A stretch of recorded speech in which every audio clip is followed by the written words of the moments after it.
Good evening, everybody. Today is August 4th, 2026. We're here for the purposes of a Salt Lake City School District Board of Education business meeting. We do have the need, the board does have the need for a closed executive session. I will entertain a motion, but first I want to acknowledge that Board Member 5 Jefferson is running a little late and will be here for the public meeting. So we can go ahead and entertain a motion. Please. On August 4th, 2026, I move that the board enter closed session to discuss pending or reasonably imminent litigation and the character, professional competence, or physical or mental health of an individual. Is there a second? I second. Any discussion to the motion? All right, seeing none, we'll do a roll call vote, starting with Board Member Williams. Bryce Williams, yes. Ashley Anderson, yes. Salazar, yes. Annie Romano, yes. Ryan Jensen, yes. Amanda Longo, yes. All right, that motion passes. We will be back out for the portion of our meeting at 5:30 p.m. Thank you.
right, thank you everybody for joining us.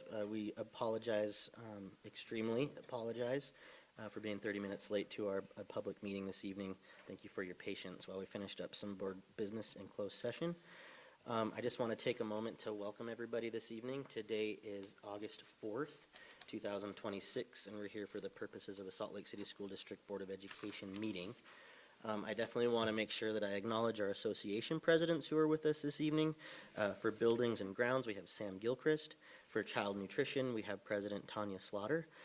For the Salt Lake Education Association, we've got Mike Harmon, President, and Chelsea Acosta, Vice President. Thank you for being here, and also with your representatives from your union group with us this evening as well. For SLCSD, the Salt Lake Association of School Administrators, they're represented by Tom Luthi.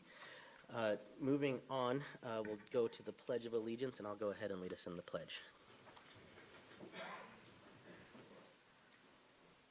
I pledge allegiance to the flag of the United States of America and to the republic for which it stands, one nation, under God, indivisible, with liberty and justice for all. Thank you. Before we move on to our board member reports, I just have a couple of announcements. One, tonight we do have a time-certain public comment period on fee schedule adjustments. That'll take place at 7 o'clock regardless of where we're at in any discussion that we're having this evening. That's really important. And I also just want to acknowledge with the board that we did develop some new time structures for our meetings, and being that we were 30 minutes late this evening, do we want to maintain our adjournment at 8:50 or push that to 9:20? I'm pushing it if that's what you're asking. I would prefer that we set to the time that we set forth. 8:50? Okay. I will go ahead and do my numbers really quick, and let's go ahead and make sure that we're moving on to our board member reports. We have Vice President Jensen and Board Member Charlotte Fife Jefferson for a 1-minute report from each of you. Go ahead. Okay. Well, I thought I would report on my different subcommittees. I'm on the policy subcommittee, and we just wanted to let the board know that the policy subcommittee is now meeting once a month during the school year, because we've had some policy that needed to be developed because of legislation. And I mean, we met a couple of weeks ago, and you're going to see a lot of policy in the meeting this evening. But we're trying to keep on top of this, and that's how we're doing it. Second, the Salt Lake Education Foundation, that board, there was a meeting that was scheduled for July, but it was canceled because we usually don't meet in July. But instead, I attended the Committed for Excellence breakfast last Thursday, which was, to me, really meaningful, when we specifically take time to recognize and acknowledge the Teacher of the Year, the Principal of the Year, the Auxiliary Services of the Year, and the work that they do. And when they do that, and I mean, you've been there at different times, it's, to me, really insightful to see those individuals speak and share what guides them in the work that they're doing. I thought that that was, James, you're out there, Rick, you're out there, thank you for all of your work in the foundation. With that, and with, well, lots of other things that I think we'll be talking about. There's a CTC discussion on the agenda this evening as well. Finally, I just wanted to report to you, and I think that I've spoken to most of you about an assignment that, well, Alan asked me if I would help with a art inventory that was done this summer. So with my background in early Utah art, I was asked to visit the different schools with a staff accountant that was reviewing the inventories in the schools. And I have to tell you, it's really been exciting to see what's there. And some of the work that I've done over the years with public institutions, the work that we have in our schools, the artwork that's in our schools, certainly would be reflected in those public institutions. And I look at those works as our children. And we need to make sure that they're able to see them and have access to them. And I guess I'm proposing in my report, and we'll see what happens, but I think it would be helpful to have a study session on that, especially in light of, I've been to, Your time, Brian. oh, there's my time. Okay. Okay, but can I just take 5 seconds? Quickly. And, okay, just suggest it would be good to have policy on art in our schools. We do not have policy and procedures on that. To me, that's something that we need to consider. Thank you, Brian. Charlotte? Okay, well, I just wanted to report on a meeting that was held at Spy Hop with the Central Ninth Coalition and the Central Ninth Youth Coalition in particular.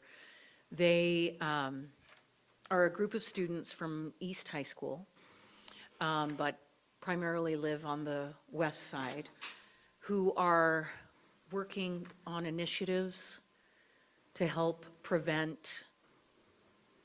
on prevention initiatives to, and the one they chose this time was an anti-vaping project. And they're really working hard on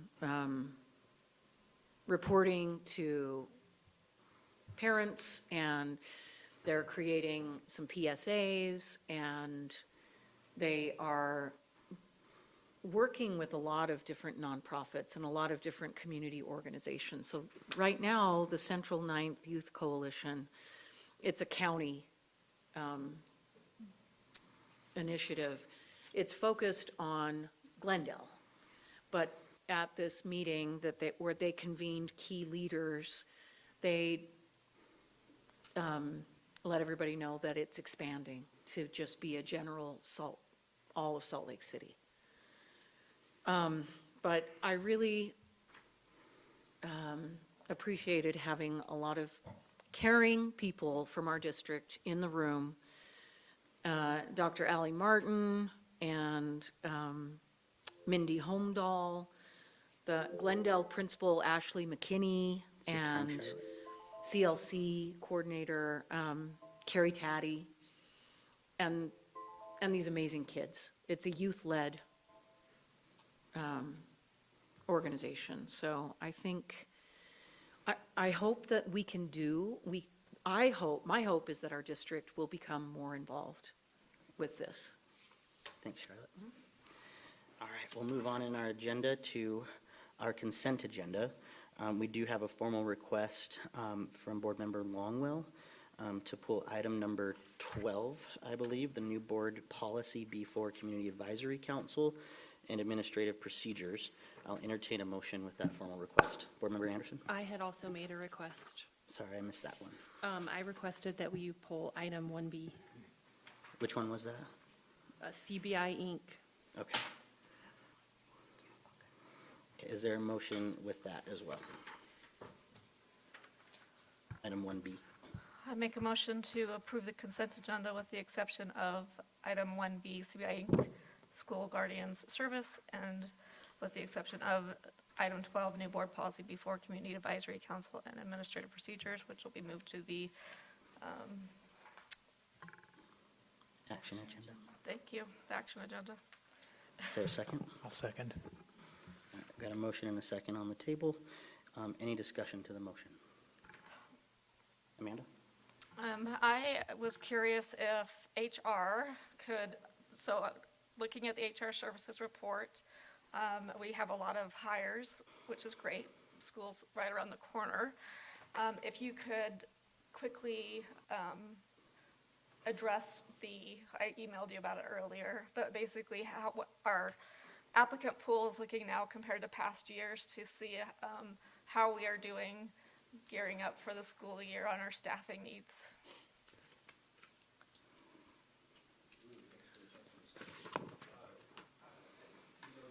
A response in that this year we have seen a significant increase in our applicant pool, specifically for classroom teachers.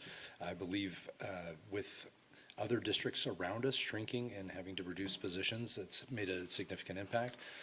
But traditionally, we've had high numbers of applicants in our teaching pools, but I would say that we've probably seen a 25 to 30% increase in the number of applicants for those pools. And it's also trickled down to other hourly positions as well. So I'm looking very positive toward the start of the school year, and that we're in really good shape. Thank you. Absolutely. I also want to acknowledge that the board did receive a request from one of our speakers this evening who's on the request to speak. That's Brett Rydalk. Brett, I'm so sorry if I'm mispronouncing your name, but we aren't able to pull the item that you wanted to pull, but I did want to just read one of the paragraphs from your email that you sent to us, just out of respect for the request. And I know that we'll hear from you as well, that you'll go into more detail, but I just felt like I wanted to include that in my discussion for this portion. Based on my experience, and this is in relation to item number 14 on the consent agenda, which is Board Policy S11, Student Electronic Devices in Schools. And this is Brett's email to the board, at least a portion of it. Based on my experience, the proposed policy will not be effective in our high schools due to a lack of clarity regarding enforcement and teacher support. Last year's law allowed device use outside of instructional time, which proved unworkable in practice. Teachers frequently faced violations with little to no administrative support, direction, or equitable consequences, leaving them to manage these behaviors independently. This directly impacts instructional time, the learning environment, and our relationships with students and parents. We have critical opportunity to set a precedent that truly supports teaching and learning. Additionally, I would like to speak to how IEP and 504 accommodations are being implemented in relation to this policy based on my firsthand experience. I just felt like it was really important to share that. I know you wanted to speak before we made a formal vote on that policy, but we still welcome your comments in the public comment period. Thank you, Brett, and thank you for all you do for our students at Highland. Any further discussion? Okay, seeing none, we'll do a roll call. Oh, sorry, Ashley, I missed that. Okay. I was just going to add that that was the only question I had about this consent agenda. And the information I received is that there were no specific resources or finances directed at implementation. I think the comment we received from the public, but also a diverse range of public comments that I received between the last meeting and now reveal that there actually is a lot of need for supports to implement the policy, specifically as it relates to watches in elementary school and the changes for elementary school. Our administrators and our SCCs have reported that it's actually very difficult to implement these rules and implement them uniformly. And to say that every site will just figure it out differently, I think is unacceptable. So I'd look forward to ideally having a report on an implementation of this policy after the school year begins, perhaps by the end of the year in December. That would be something I'd request if people would like to email leadership at the conclusion of our meeting to support. Thank you, Board Member Anderson. We'll now move on to a roll call vote, starting with Board Member Fife Jefferson. Charlotte Fife Jefferson, yes. Ashley Anderson, yes. Nate Salazar, yes. Annie Romano, yes. Brian Jensen, yes. Amanda Longo, yes. Bryce Williams, yes. All right, that motion passes. Thank you, Board. We'll now move on to our request to speak portion of the agenda. I'll just read a brief statement, just letting you know the boundaries and rules governing your comments this evening. The board enjoys the opportunity to hear from the public during the comment portion of its meetings. Before we begin, I'd like to take a moment to remind you of our board rules governing your comments. 1, the total time reserved for the public comment is not to exceed 15 minutes, with speakers or groups limited to 3 minutes. The board will not allow public comments during board meetings that are slanderous, obscene, or otherwise violate state or federal law. 3, employees and/or their representatives may not use the public comment period to address issues that should be raised through formal existing communication channels or established grievance or negotiation procedures. I'd also like to explain that unless the speaker's topic is already on the agenda, state law prohibits the board from taking action on items raised during the public comment period. However, if it seems appropriate to the circumstances, I may direct district staff to follow up with a speaker on the topic discussed. Our first speaker this evening is Brett Rydalk.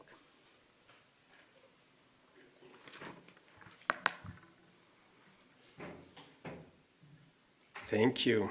Good evening, members of the board. My name is Brett Rydalch, and I'm a district educator at Highland High School, speaking as an individual. I've also previously worked as a digital learning coach in the district. I stand before you tonight to urge a reconsideration of Board Policy S11 to institute a complete cell phone ban in our high schools rather than continuing the current practice with the need to further study the issue. The reality on the ground is that our current approach is failing. The district's own 2024 survey data clearly illustrates why partial restrictions fail.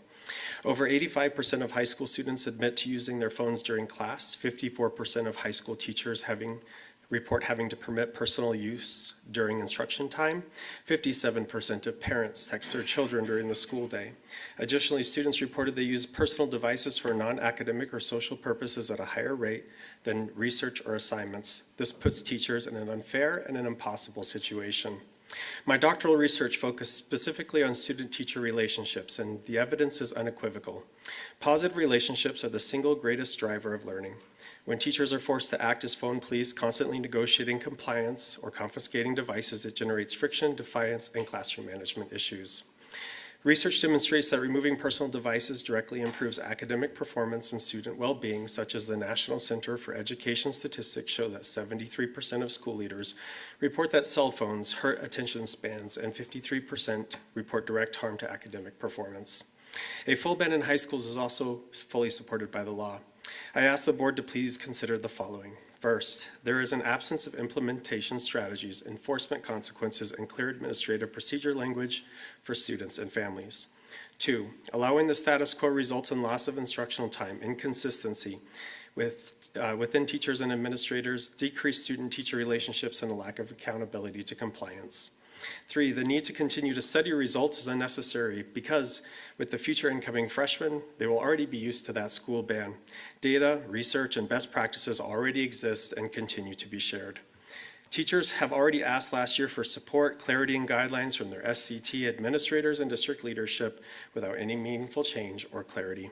After seeking input from my colleagues, they express that they have little confidence that this policy will mitigate the use of cell phones during instruction time. And based on the discussion by this board in July, there were key unanswered questions and concerns that are critical to developing effective and meaningful policy. As a classroom teacher of over 350 high school students, there was not one day that I did not have to address an issue relating to device use, and it is exhausting. The current policy will do nothing to address the core issues presented, nor does it offer support to teachers, administrators, or families in a meaningful and realistic way. Please give our educators, students, and administrators the clear, enforceable backing they need. Please reconsider and include a full high school bell-to-bell ban on personal devices. Thank you. Thank you, Brett. Our next speaker this evening is Rhett Jepson.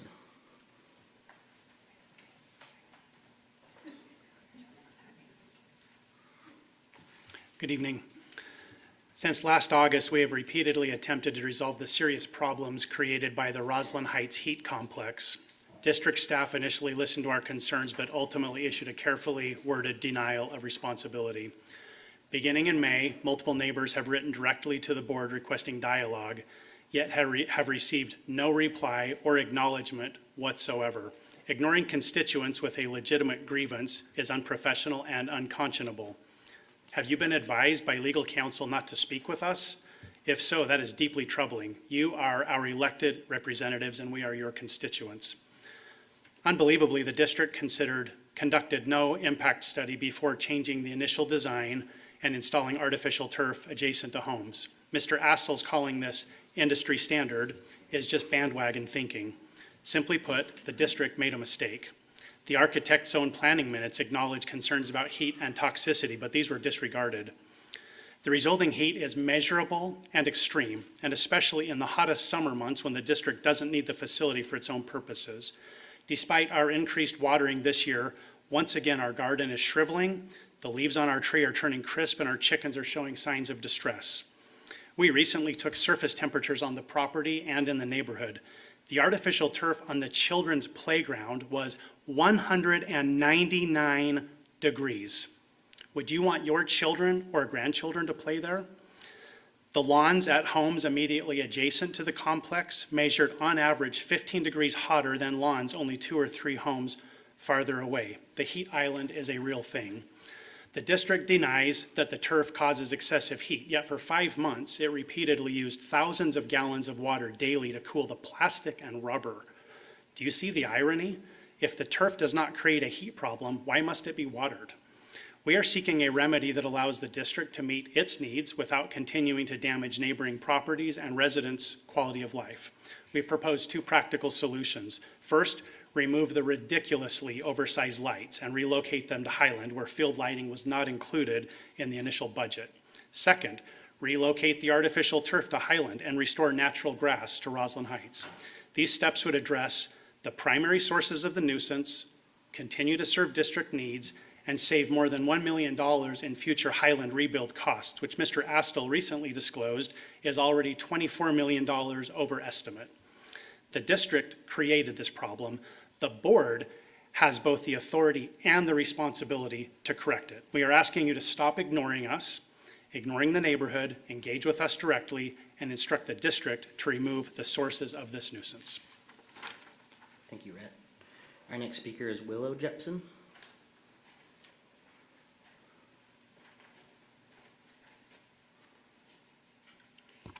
Good evening, Board.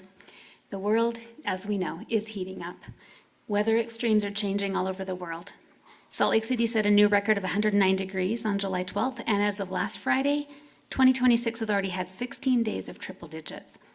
In mid-March, the Tribune reported on both our mayor's and our governor's responses to the Salt Lake City entering a stage 2 drought. Salt Lake City keeps reposting this article called Turning Up the Heat, Adapting to Hotter Temperatures Across Salt Lake City. I'd like to quote from that. It's important to understand how to deal with extreme temperatures and why they're becoming more frequent every year. The heat island effect is a phenomenon that leads to higher temperatures due to the greater presence of heat-absorbing surfaces. Artificial turf is a problem for urban heat islands because it absorbs and radiates heat back in the neighborhood. It also contaminates groundwater with microplastics and other toxins and increases the risk of flooding, end quote. The school district exists in the same city that we do. We all breathe the same air, we all drink the same precious water. And yet the district chose this time in history to ignore environmental concerns and rely on landscaping exemptions to justify placing an enormous, uncoolable heat island nuisance smack dab in the middle of our neighborhood. We know the district has some exemptions, but good governance requires you to ask, what is the intended purpose of the exemptions that districts have? They exist in order to help you better fulfill your mandate to educate children.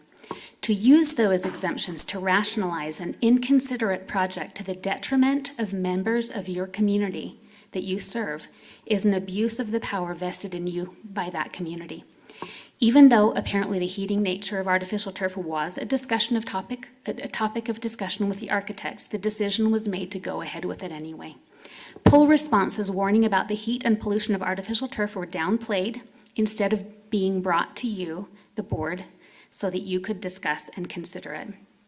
Ignoring the scientific facts about artificial turf has resulted in ongoing damage to our yards and gardens and our ability to enjoy them. Citizens should reasonably expect elected representatives and local officials to be responsive, transparent, and answerable to the public. As Robert Yates said in 1788, the true policy of a Republican government is that all persons who are concerned in the government are made accountable to some superior for their conduct in office. This responsibility should ultimately rest with the people. People's rights depend on keeping those in power accountable. The arrogant claim we've heard from the mouths of Salt Lake City School District officials, we can do whatever we want, is not reflective of accountability.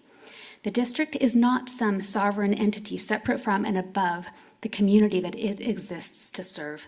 In the spirit of responsively and accountably serving the community, please take ownership as a board and instruct the district to fix this problem. Thank you.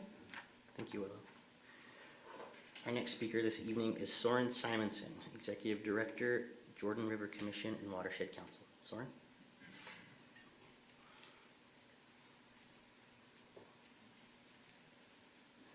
Thank you. It's good to be with you. I've got some postcards I wanted to hand out. Should I just hand those up here?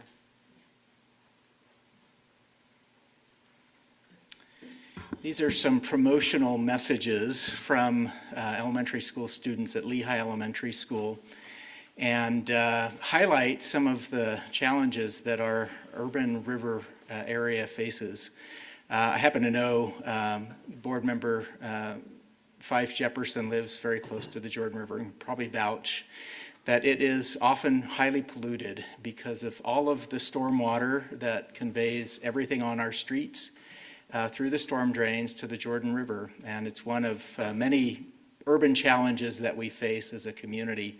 We have for the last several years been contemplating how we at the grassroots level reach a broad audience until we fix our infrastructure, which may take generations and billions of dollars. We're all responsible to be part of the front line of defense of keeping the things out of the river that harm recreation, that harm wildlife and habitat systems, and that are entering our food system, including through waterfowl and fish and other things that people consume that are closely connected to our watershed. This is one of the projects I wanted to just highlight. Our organization, the Jordan River Commission, just turned 15 last year. We are a partnership organization made up mostly of local governments, cities and counties, special districts, and state agencies that all have regulatory jurisdiction of the Jordan River. And we are working with many of those agencies to try and improve the river, the surrounding lands around it, and the watershed. And we know that our school systems are probably an overlooked partner. We have been working for many years with many teachers and individual schools, particularly those that are located very near the Jordan River, including many great schools and educators here in Salt Lake School District. But we're trying to develop a coordinated effort, and so I wanted to just come and introduce myself. I think you may have already and probably will receive some communications both as board and staff from our staff at the Jordan River Commission. And we're interested in building a partnership with the school districts. There are 8 school districts, including the recent split of the Alpine School District in Utah County, that encompass the Jordan River watershed, and we want to build and develop relationships with you as the leaders of the school districts and with your educators and supervisors to help expand some really great education opportunities and connect youth and children with all of the ways that we can help improve our Jordan River and watershed. So we'll look forward to reaching out. I just wanted to come and introduce myself and share a really great example of some work that we're doing. And we invite you to become ambassadors with this program of once a month and on service days in our community, get involved in some community action in your homes and households and in your community to help improve our watershed. Thank you for your time. Thank you, Soren. Thank you for all that you're doing. We'll now move on to our reports agenda. Board, I'm going to shave 10 minutes off of the hour that's kind of identified on our agenda, so we'll have 50 minutes to try to navigate through this, and hopefully we can get back on track as we move along in the agenda. The first item of business on the reports agenda is the construction update. Alan? Yes, I'd like to invite Isaac Astel up to give a construction update.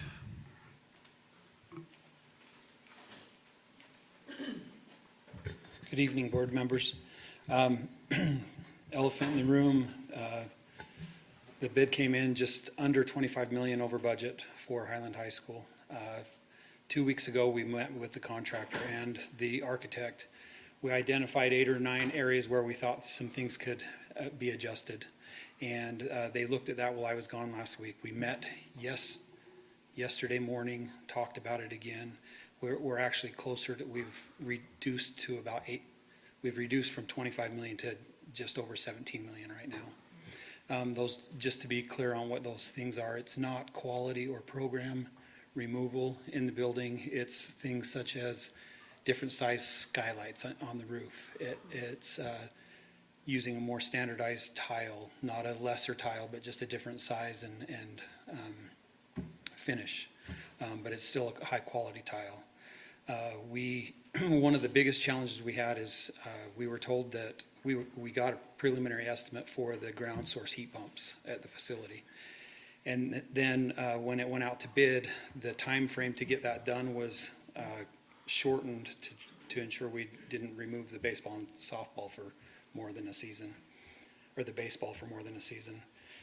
That adjusted that bid, so that portion of the bid came in $2 million higher than what it was originally estimated. And we went back and talked about that, and they said, look, if you can give us a season and a half, we can get back into that budget and reduce that cost by about $2 million. We had a conversation with the high school, the coach and the athletic director. They're on board and supportive of us making some other arrangements for them during that second season. So we've given them the go-ahead to start securing those numbers. But again, we're about $8 million lower. That's still $17 million above what the estimated budget was. But I do want to reassure you guys that we've been doing this strategically in that we designated $300 million per school. We knew that we had budgeted $255 million for one, $275 million for the other. So we had automatically built in a little bit of cushion to cover that. So if you look at that, we had about $20 million set aside, knowing that if there's an issue, we're going to be able to absorb a big portion of that. And now that we're under that 20 million mark, I'm feeling a lot better with the changes we made, and that that money's not coming out of another area, but it's just being absorbed into the Highland budget. Despite that, some of the other savings, we identified some finishes on the exterior of the building where we were trying to keep people secure certain areas, using different finishes in those areas to reduce $300,000 to $400,000 in some different areas. But overall, it's about $8 million in savings from the original budget. That's not the hard line yet. They have a couple more weeks to do the GDP for us. All right, sorry. GDP. No, it's to complete the preliminary budget and say, okay, this is what we'll guarantee to do this project at. So they do expect that to come down a little bit more. We're having discussions daily on that. As far as West High goes, extremely exciting. I hope you've driven by and seen the big panels that are up. It's just going gangbusters over there. Several hundred people there every day working. The tree that we moved is doing well, even in the heat. It lost about 20% of its leaves. We've been working with the city, and I want to give a shout out to Tony Gliot and his team in urban forestry for their efforts, because they're there almost daily checking and nursing on that tree. So we're seeing good progress at both locations. And then lastly, we haven't forgot about East High. We're working on it. The goal is to get these two huge projects up and moving, get us some momentum. And now that we have people in place, we'll be able to start working with the school and the community to get their feedback and input on design, location, and things of that for their field house. Any questions or additional comments? I see Board Member Anderson and Board Member Longwell. Okay. My question is about the budget, so not necessarily for you. I have enjoyed also seeing what's happening at West. I just want to talk generally about what it means when we hear the costs are over budget, because sometimes we think, oh, the district's in additional debt if we go over, but actually it's the taxpayer and the community and all of us who are in additional debt because we're using the public's money to build. So I just want to understand, in general for everyone, that it's our neighbors and ourselves who will pay back this initial $730 million total, and it is the community who would bear the costs of any overage as the process continues. So Alan, I'm wondering if you can sort of walk us through, when will taxpayer dollars begin to be used for repayments? Like if I was bidding out my bathroom, for example, to be remodeled, and Isaac told me it was going to be a certain amount of $1,000 over, and I renegotiated the tile and I did this and that, at the end of our discussion and whatever consensus we reached, we would have to start paying in certain amounts. So when will people start paying and in what amount? Right, so people have started paying already. We've sold, it's called a tranche, the first 140-ish million of the 730 million. We sold that in spring of 2025. And so when I do my budget update, we'll kind of look a little bit. So when the voters approve a bond, they approve the tax rate to make the payment on that bond. So this tax notice that I think probably just went out recently is the second year that they're paying on that first tranche. As we continue to spend money, we'll be selling more tranches of bonds. The initial plan that was presented in the bond election process was 5 tranches of kind of equal amounts. That's adjusting a little bit. So this last fiscal year, we didn't sell any because we didn't need to. We don't want to incur the debt before we need it. But this year we'll definitely be selling the next tranche. But the tax rates are set for this year, so the taxpayer won't be paying on that tranche until the year after, and that'll build up for 5 years until it reaches the max, and then we're on a 20-year payment plan for the bonds, and then those 5 years start dropping off at the end. And so you're gonna go through the rate when we get to the budget portion of Yes. the report? Okay, that will be great, because the reason I wanna walk through this either here or on the budget is because, you know, as people make these negotiations, like in their own home, just for comparison, it is nice because if we don't walk through this part with the public, then they can't weigh in on other financial decisions that we make. And their opinions about what we do with our finances are gonna relate directly to whether we stay on a timetable, whether the tax rate is expected to change, and how much of an increase they're gonna see on their upcoming bills. So that will be great to go through next. Thank you. Thank you, Ashley. Thank you, Alan. Any other questions for Isaac? All right, seeing none, Thank you. thank you, Isaac. Our next topic of discussion is a Career and Technical Center update. Dr. Grant, do you want to introduce us, please? I'm going to turn that to Alan. He's presenting on this. Yes, I want to start first by reading from the board meeting minutes of May 20th, 2025, where the following motion was approved by the board. Says, a motion was made to approve the property use of the former Riley Elementary site for an expanded Career and Technical Center, with the contingency that the district will not be using any of the general funds or capital funds to cover the cost unless specifically requested and approved by the board. And approve phase 1 to procure an architecture firm to do what is necessary to identify the needs of the building for the upcoming phases. And then again, we had an update in our second board meeting in November, just kind of on the fundraising efforts. And a question that was asked in that meeting was, you know, when do we start? When do we feel we have enough money to start investing in the program? And that's kind of the question I hope to answer today. So Sam, if I can present.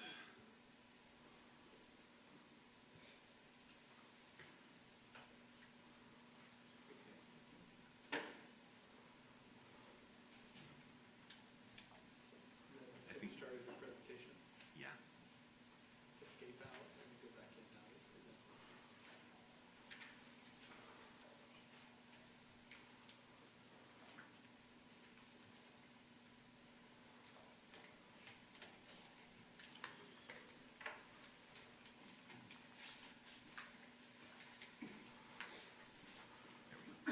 Thank you, Sam.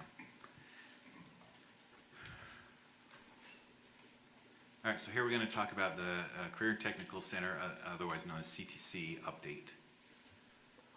Recently, you probably are aware that the state awarded the Salt Lake City School District through the Apex grant program $30 million for this project. Those funds are dedicated for the CTC Center, and they'll be spent to do that remodel. The grant award timeline, we can begin expending those funds as of July 1, 2026, and they must be completely spent by June 30th of 2030, which is beyond, our timeline will be done before then, so we don't have any concerns of finishing that.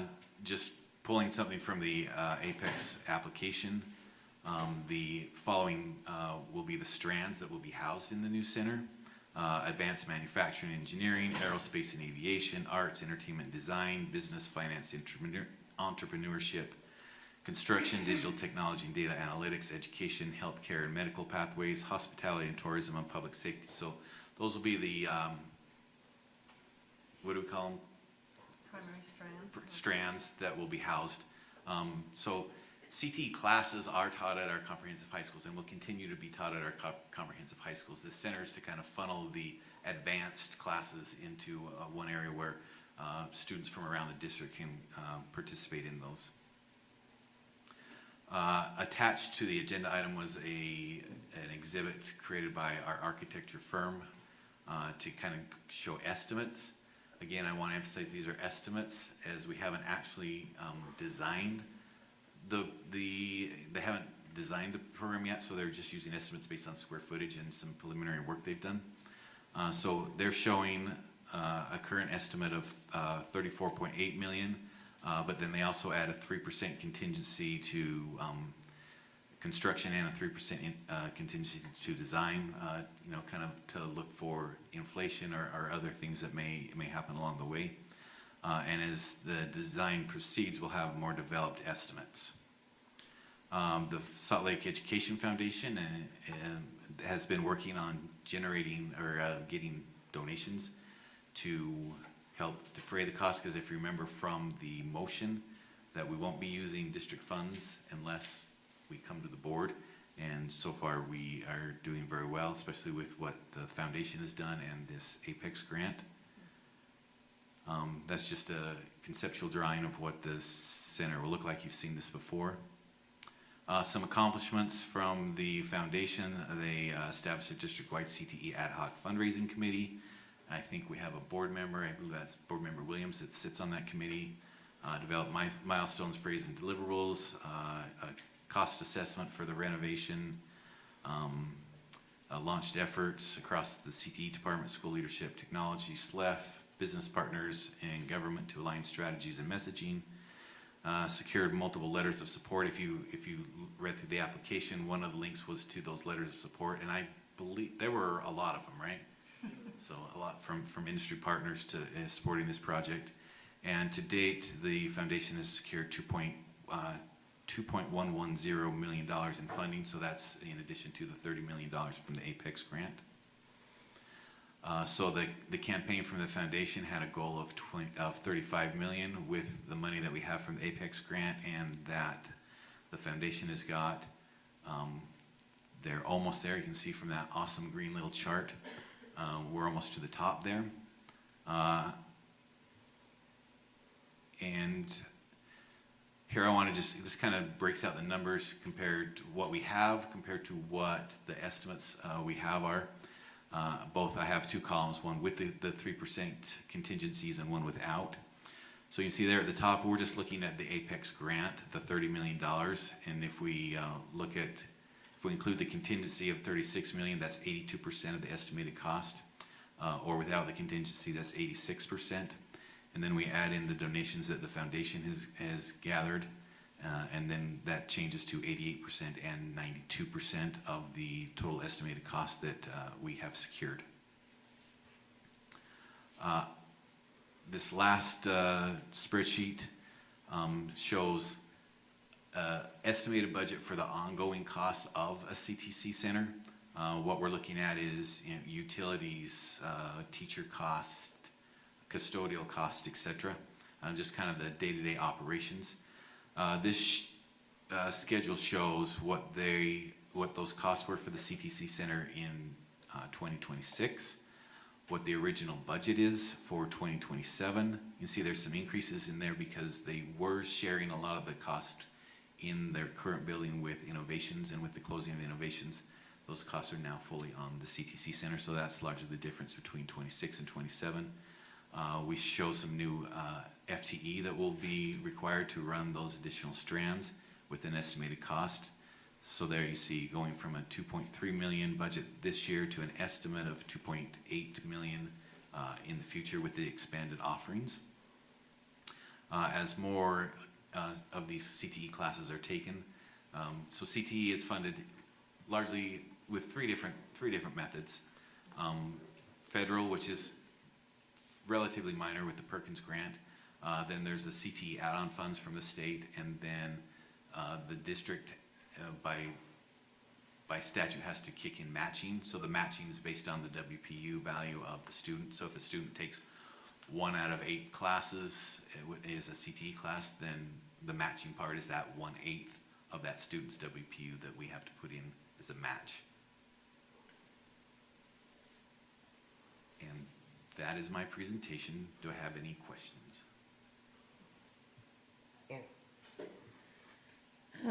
So I had a question, if you could go back to the budget slide. Yeah, so I think one of my primary concerns is the ongoing capital costs that will be required to maintain the building.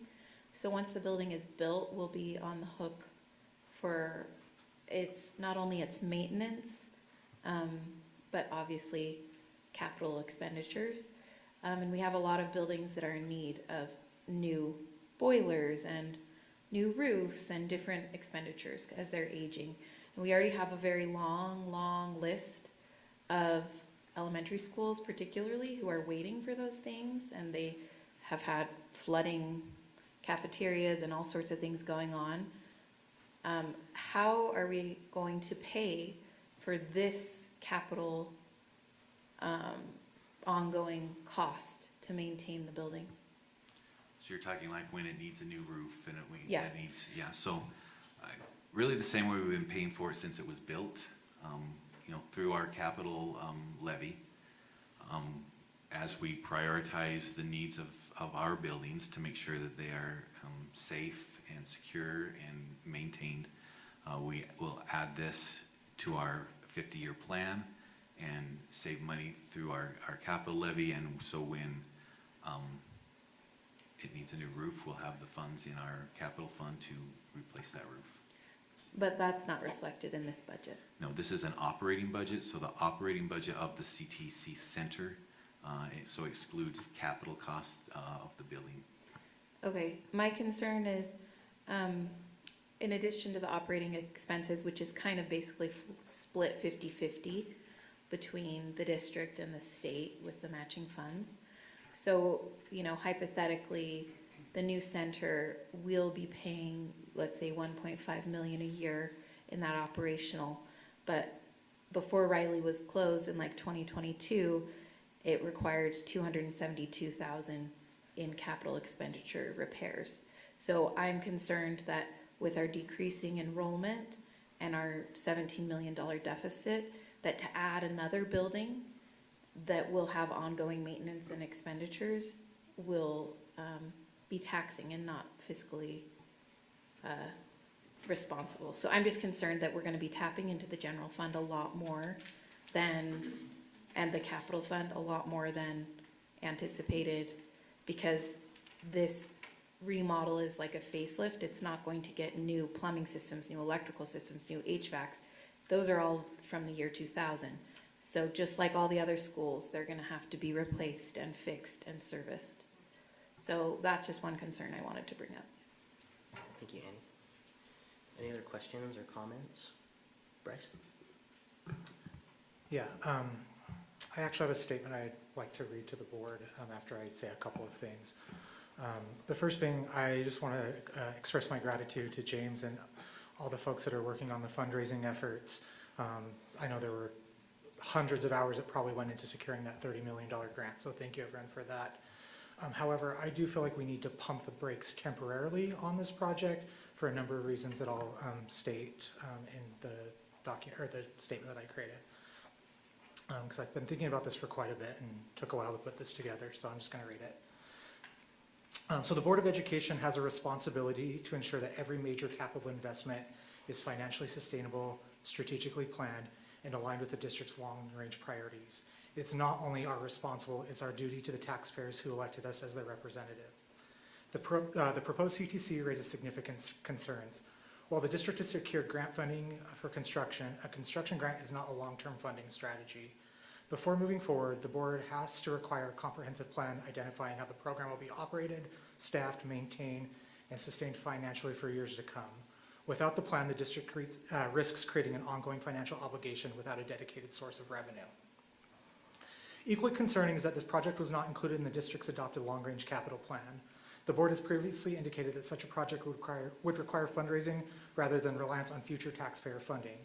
Proceeding outside of the established capital planning purposes undermines the purpose of a long-range planning and sets a precedent that approved plans can be bypassed.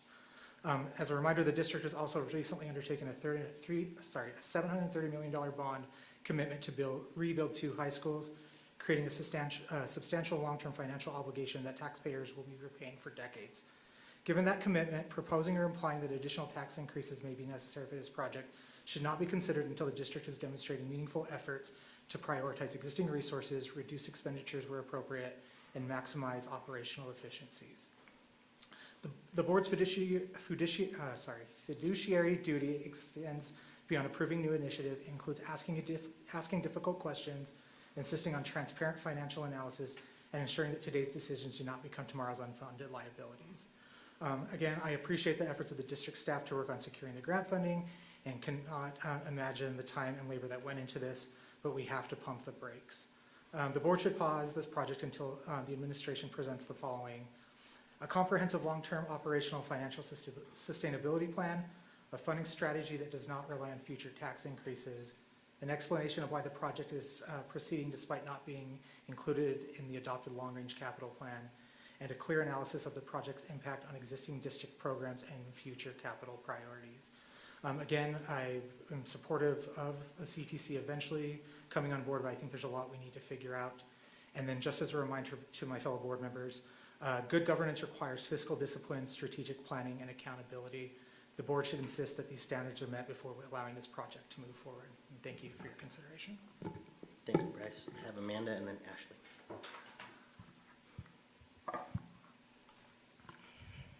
I really struggle with the direction this conversation is going. We approved a motion to, I'll go back to the motion, that approved the project, and it was without using any district funds, and to include the architecture, up to the architecture for phase 1 to identify the needs for the building in the upcoming phases. So we, as a board, made a majority approval, which becomes a board motion that is supposed to be supported based on protocol by the whole board, yet this conversation is undermining that action. Let me get to my other notes here.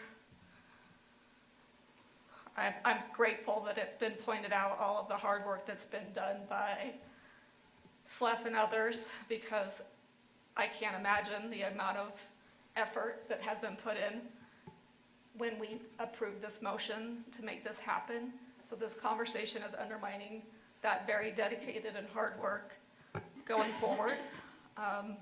Not to say that the concerns, we need to pay attention to those for certain, but we thoroughly debated the issue and voted to approve on it, and that decision is settled. Our job now is to ensure that the administration executes it successfully. Continually questioning a project that this board already authorized only creates confusion for our staff, delays progress, wastes taxpayer resources, and it undermines the effort that we tasked SLEF to do to fundraise and accomplish acquiring the money needed to do this project. So congratulations to all those that accomplished getting the $30 million grant. That was phenomenal. It's been identified many a time we're leading out in our apprenticeship programs. We're leading out with our teacher apprenticeship that we are housing. These opportunities that the CTE Center will provide our students. We've talked about how we wanted to ensure that we invested in efforts that are directly benefiting our students, and this CTE Center is doing that for our students. It's another way that we can lead out and show that we care about our students and their future. So undermining a motion that's already been approved is not helping the project. Supporting it and figuring out how to make this a success and support the success in it is what we should be doing at this point. Thank you, Amanda. Ashley? Yeah, so for this item and also the subsequent discussion item, because this is just a report, right? We're just sharing our opinions. I compiled my community's questions and I sent them to district leadership and board leadership in advance of the meeting, keeping with our norms.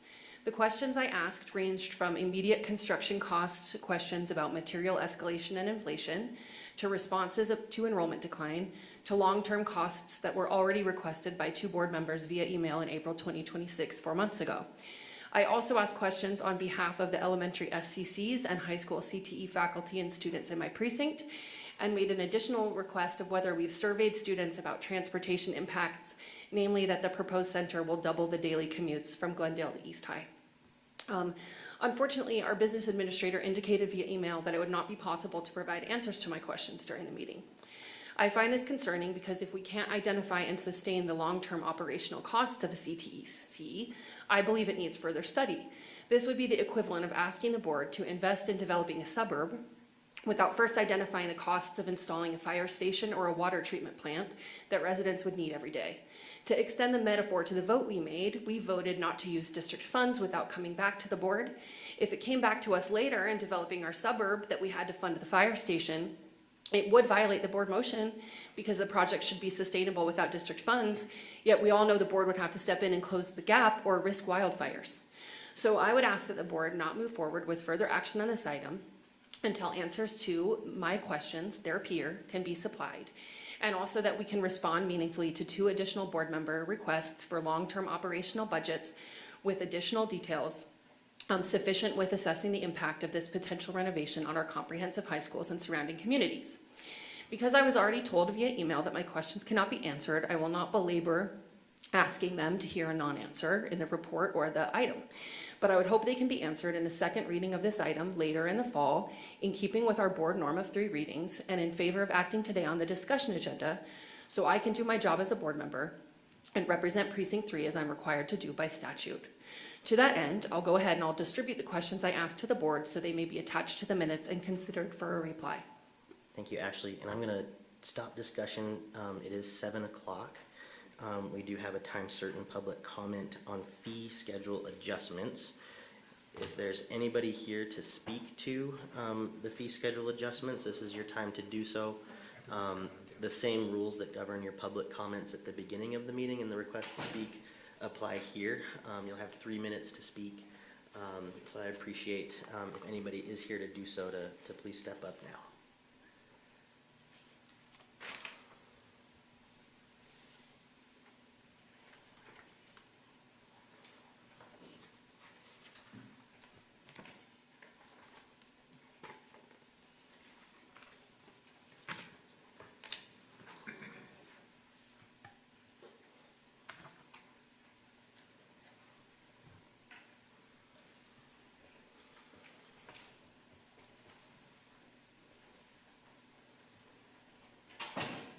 Just another minute.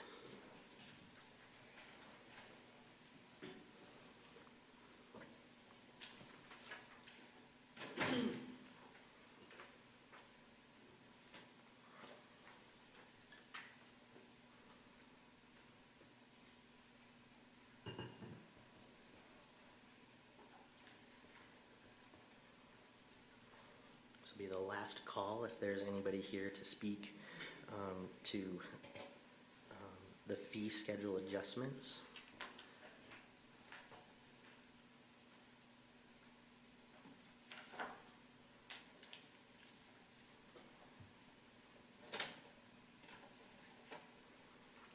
All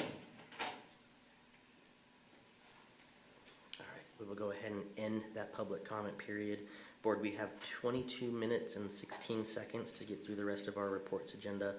Otherwise, items that we do not discuss or get to in the next 22 minutes will move to the next meeting.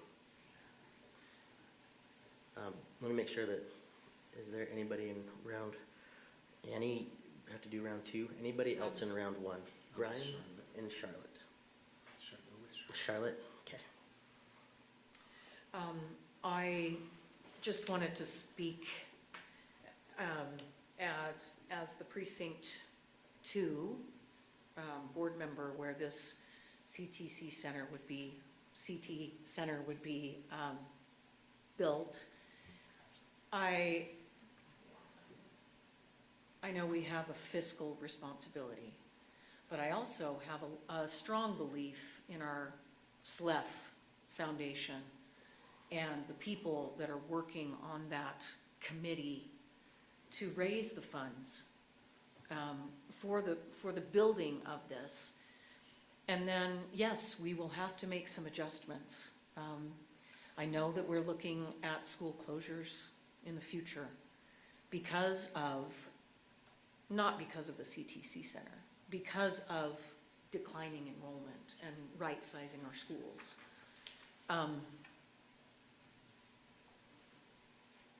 So I do think, you know, I voted for this, and this was approved by our board. With this belief and confidence in SLEF and our industries.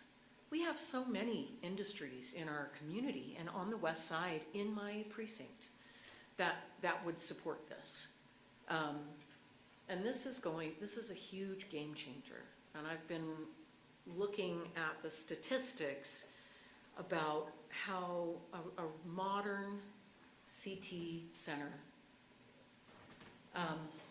has a huge impact on students that need the most help in terms of graduating, and then also in terms of having a higher quality life and better income. You know, it's going to uplift a lot of people out of poverty. So Dr. Grant has told us all these things, and then I went and looked at a lot of the data, and I can share that with you all.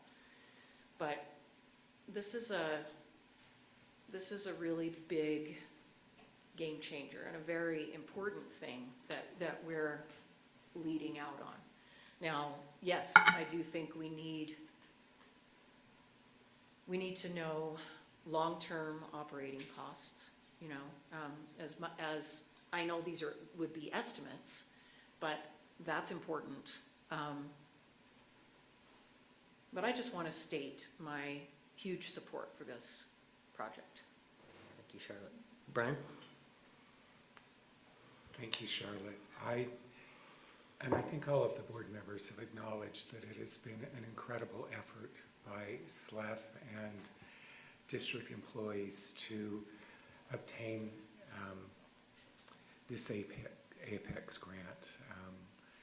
I think it's really exciting. I also think that it demonstrates that the state recognizes that we have the ability to do this, that they are investing $30 million, and I think that in turn will be reflected, and I know that we have our SLEF director here tonight, and I don't know if we have time to hear from him, but I think that would impact the work that they're doing to continue to raise funds, that once individuals see the confidence that has been placed in our ability to build this CTC center, that they will also respond. To me, that indicates that there's more than potential. I think that there are actual individuals out there that have been waiting to see what is going to happen, and that this will be reflected in donations that will come in the future. Thank you, James, for the work that you've done. Thank you, Rick, for the work that you've done. I've attended all of those Salt Lake Education Foundation meetings, and the energy that has gone into that by many individuals needs to be acknowledged. And I also voted for this CTC Center. I think that it's something that is it's more than a valuable piece. It's a dynamic piece of how we're going to educate our students in the future. We see that there are numerous reports that university career path is not the only path that needs to be supported. And I think that it's really wonderful that that center is located on the west side, as Charlotte mentioned in her precinct. Do I think that we need to have the feasibility study? Okay, if that's something that we can do in the next, okay, we'll have a second reading. Alan, is that something that we can get? Can we get estimates? I don't want to detract from what has been accomplished by getting caught up in how we're going to meet. I understand the physical responsibilities that we have, but we also need to demonstrate our support in this, and if we can do it by following through with those other, answering those other questions, I think that would be great. Thank you, Brian. We'll go ahead and move into round two. I've got Bryce and Annie.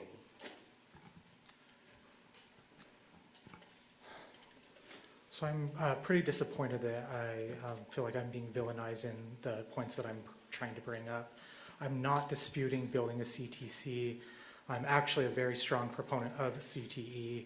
I was a vocational scholar in high school. I did a lot of CTE classes and pathways, 20 years ago. I also want to reiterate that I have full trust in James. I have full trust in SLEF. I was on the SLEF board for 6 years before I joined this board. So to say that I'm undermining them or not appreciating their work is very disappointing to me. I originally did not vote for the CTC Center. I abstained because I had the same financial questions that I still have today. So I just want to reiterate that I'm not against the building. I do think we should be building it. I do appreciate the work that is happening. I just think there are a few more things that need to be figured out before we move forward. Again, I am for it. We need to build it, but there's still a lot of unanswered questions that still exist, and I do support SLEF and the staff that put time into this. Thank you, Bryce. Annie? Yeah, I do also want to acknowledge all of the hard work of SLEF. I actually personally worked for an education foundation in Florida, and I know the inner workings of how that fundraising goes, and I know it's a lot of hard work. I was not on the board when this vote was taken, so I'm coming at it from a different perspective. It actually is located in Precinct 5, which is my precinct, and the building itself, I feel like, although you're right, we are needing to right-size schools partially because of declining enrollment, but that also includes, we have a lot of buildings and surplus, and we have a lot of things to figure out financially. I am an advocate for slowing this process down, as I mentioned, because I don't believe we have a full understanding of the ongoing costs that this will require. And I don't believe that we have a full understanding of the demands of students. I know that there is a somewhat high enrollment, but with decreased enrollment generally. I don't know fully what the operations would look like. So that's the reason why I have my concerns. But I myself was one of the first years in the Salt Lake City School District to become a CNA in the basement of East High School. So I know that there's a lot of value in these courses. I am just trying to be fiscally responsible, as we have a $17 million deficit, and we have $750 million in capital bonds, and we have schools that are falling apart that have continual capital needs. So my concern is long-term. I have little boys who want to be a chef and a doctor who I'm sure in the future could utilize this center.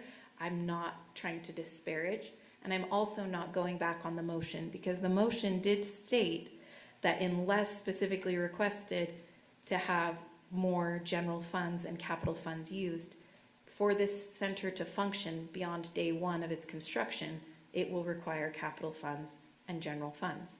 So this is not going back on the original motion. This is just discussing what that will look like based on the current facts. Thank you, Annie.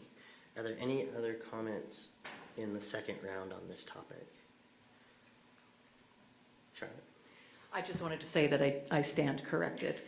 Yes, it's my community, and I've lived there for 50 years, you know, just so I forget that there's this weird boundary that goes that Riley Elementary and that CTC would be in District Precinct 5. You're right. But it is the students, it is more of the students in Precinct 2 are closer to it, I guess, so. Thank you, Charlotte. I'll go ahead and take my 2 minutes here as well and try to strike a middle ground. I think it's important that we're hearing, you know, slow this down, we're hearing fiscal responsibility. All these things are very meaningful and valuable in how we do our business and how we represent not only our individual communities, but how we represent the city as a whole. And I am also a huge proponent of CTE. Like your kiddo, I wanted to be a chef and had a lot of experiences in restaurants through similar programs over 20 years ago now. But I also firmly believe that there's a lot of value in moving this forward, not to minimize the concerns that are being shared here, but to hopefully, in striking a middle ground, find the answers that we're looking for. And I think a lot of the answers that we could potentially be looking for that are raised here tonight or raised in the email communications that have been noted are somewhat and maybe even largely dependent on us getting the estimations that we need through the process in the next phase of hiring this architect firm, you know, to give us those numbers, which I might think, at least in my head, in this experience over the last almost 8 years, would lead me to believe that. And so my question is actually to Alan. Alan, is a lot of what are unanswered questions or lingering questions somewhat dependent on us moving forward to hire an architect to give us a better sense of what we're looking at moving forward into the future? So to answer your question, so the questions you may have on the construction project, yes, right now we have estimates until we actually have the architect design the building. You know, we have I mean, they've given us the numbers, but it's their best estimate of what the cost will be until they actually go in and design the building. So to get the exact answer, well, how much money do we need? Or what does this, I mean, do we design a building to our budget? We do need to have the architect actually go to the next step and design the building. Those questions aren't really applicable to the ongoing questions that have been asked. But I do want to clarify something. The motion was about the construction of the building. It was not about never putting a district resource into this program in its entire existence, because we put resources into the CTC Center currently. And you know, as that's what children are choosing, I mean, resources will follow the children. So I just wanted to clarify that the motion's about the construction of the building and not necessarily about the ongoing cost. Thank you for that clarification, Alan. Ashley? Yeah, I would disagree with that. I think we said pretty clearly that all new requests for money would have to come back to us. As a person who dissented, I felt it was pretty unreasonable to proceed without all of the information to make that determination, but that was the decision of the group. I just want to briefly go back to my metaphor to explain why I'm responding to what Alan is saying. It is like saying, okay, well, we're going to build this suburb and you don't have to worry anything about the suburb until it's done, because we have to find out how much it's going to cost to build the suburb. And all those things you figure out along the way that people, in this case kids, need every day is our responsibility to figure out to make sure we can fund them. From the beginning, I have felt it is irresponsible. Now, I know this is just a report, so we should probably move to the discussion item where we're looking at this, but I would move back to what Brian and Bryce both indicated, which is if we move forward with procurement of any kind, rather than just having an architect do bids, it's very possible for us to do calculations of material escalation and inflation, just like we did for Highland. And to use Highland to make estimates of reasonably how much would the amount increase. It's also very reasonable for us to respond to those questions from April. And I think what we're saying is, you know, as a group, or many of us in the group rather than moving forward, let's just go ahead and take the time to answer some of those questions so everyone's comfortable, rather than full steam ahead with only a few people comfortable, even if that means a majority. But to say construction exists in a vacuum forgets that it is human children who have to go there. and human people who have to drive the buses there, and human people who will repair the fleet services, and human taxpayers who will pay all those long-term costs. So from the outset, you know, personally, I felt it was unreasonable to say construction's in a vacuum because all these things will always exist. But we said no, all new money would come back to us. That's what this is. It's a request to backfill some of the debt. And the way I see it, we should move ahead with what now at least 4 people have asked for, which is, hey, can we answer these questions and get some more information about the feasibility and talk about it in the fall? Thank you, Ashley. Amanda? Just real quickly, I'm grateful for this conversation because I think it's flushing out there is the excitement and the interest and the gratitude for all the work that has been done to get us to where we're at. And I am in complete agreement. I want to make it said that we need to be sound in our reasoning as we move forward and responsible. So as we are going through this process, I won't say otherwise. That is the only way we should be proceeding. But I am grateful to hear all of the support and the acknowledgement and the excitement for this phenomenal project. Charlotte, you've already had your opportunity. I know. We can touch base on it when we get to the discussion agenda. Okay.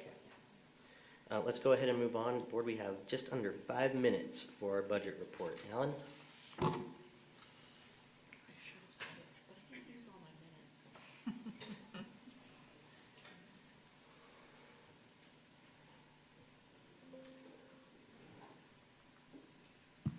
All right, I'll try and catch this all in 5 minutes.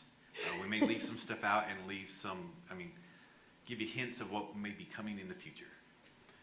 So, as requested by the board, this is just our monthly budget update, and what I want to give you in here is our fiscal year ends June 30th. So we'll spend the next couple of months, what we call closing the year, making adjustments, getting claims on federal grants. But one thing that we have finalized already is the property tax revenue we received for last year. So I wanted to show you what the levies, so these are the levies that the board issues. That basic levy on top brought in just over $74 million, and so the basic levy is part of the WPU calculation.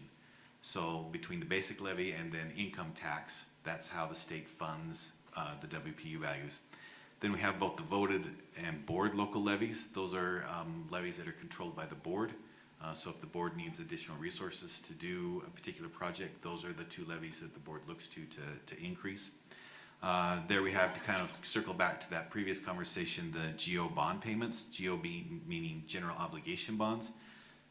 So for last year, the taxpayers paid in almost $11.6 million to make the bond payment for this last year, and then that'll be about the same for next year because we haven't sold any more bonds, and then each time we sell bonds, that will increase as we sell those bonds until it reaches that maximum amount, and then it will hold steady for several years before those bonds start dropping off.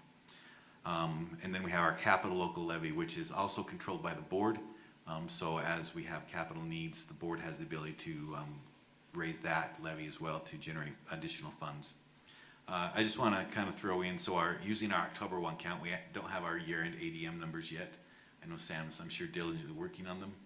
So using our October 1 counts for the district, since the charter schools don't get this property tax, I'm excluding them in this conversation. And this is just more for reference. So our October 1 count, we had 17,649 students. And so just for reference, so that basic levy, that's $4,213 per student. The voted levy, $1,347. The board local, $3,535. That GO bond payment, $657, and the capital local, $1,589. It's just kind of a reference of how much per student those levies are generating. Also, in our financial statements, we record property taxes that are paid to other entities, and that's the tax increments. So those are the tax increment financing projects. So that's $37 million. that are collected from our levy, but then are diverted out to other entities. And then we have our charter school local levy that is calculated each year between the state office and the tax commission of how many Salt Lake City students are attending charter schools. And then they calculate how much of our levy has to go. It goes to the state office and then they distribute it out to the charter schools. So in grand total, the first section, we have $200 million of property tax we get to use, but the levy actually generated that $240 million of property tax. So we talk about, when we did the budget process, funds. So just showing those property taxes by fund. The general fund, we had a final budget of $155 million, and we actually brought in $160 million for a difference of $5.3 million. But what I want to emphasize, and then on the next screen we'll talk about this a little bit more, since the basic rate helps generate funds for the WPU, if we get more money from the basic rate, then the state gives us less money of income tax to generate the amount that it's the WPU times the WPU value. That's how much we get.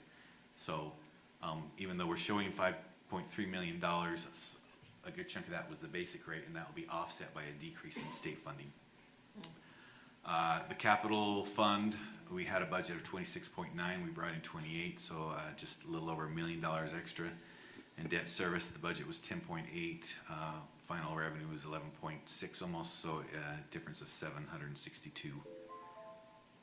Is that my 5 minutes? That is. I'm almost done. So this kind of reconciles the basic rate. You can see the basic rate value for last year was $4,674. The state has us at 17,635.14 WPUs. So we're generating from the minimum school program at $82 million. And then 73 million of that was generated by the basic rate. And so the state then kicks in almost $9.2 million, which comes from people's income tax. But then there's this line called the public ed online offset. So as our students take online classes, that money gets taken away from us to go pay for those providers that are doing those online classes.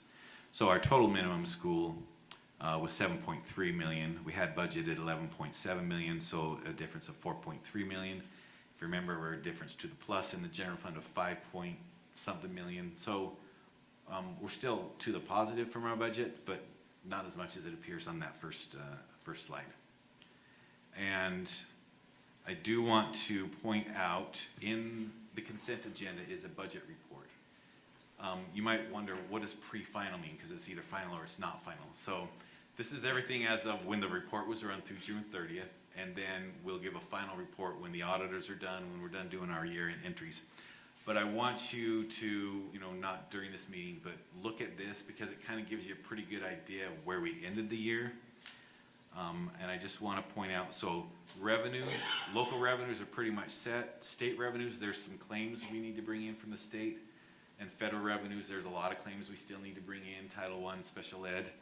So you'll see those revenues are down from budget because we still need to do those claims from the state. But on the expenditure side, there'll be some adjustments, but largely set. And I just want to note that in the general fund, our expenditures came in $15.9 million below budget.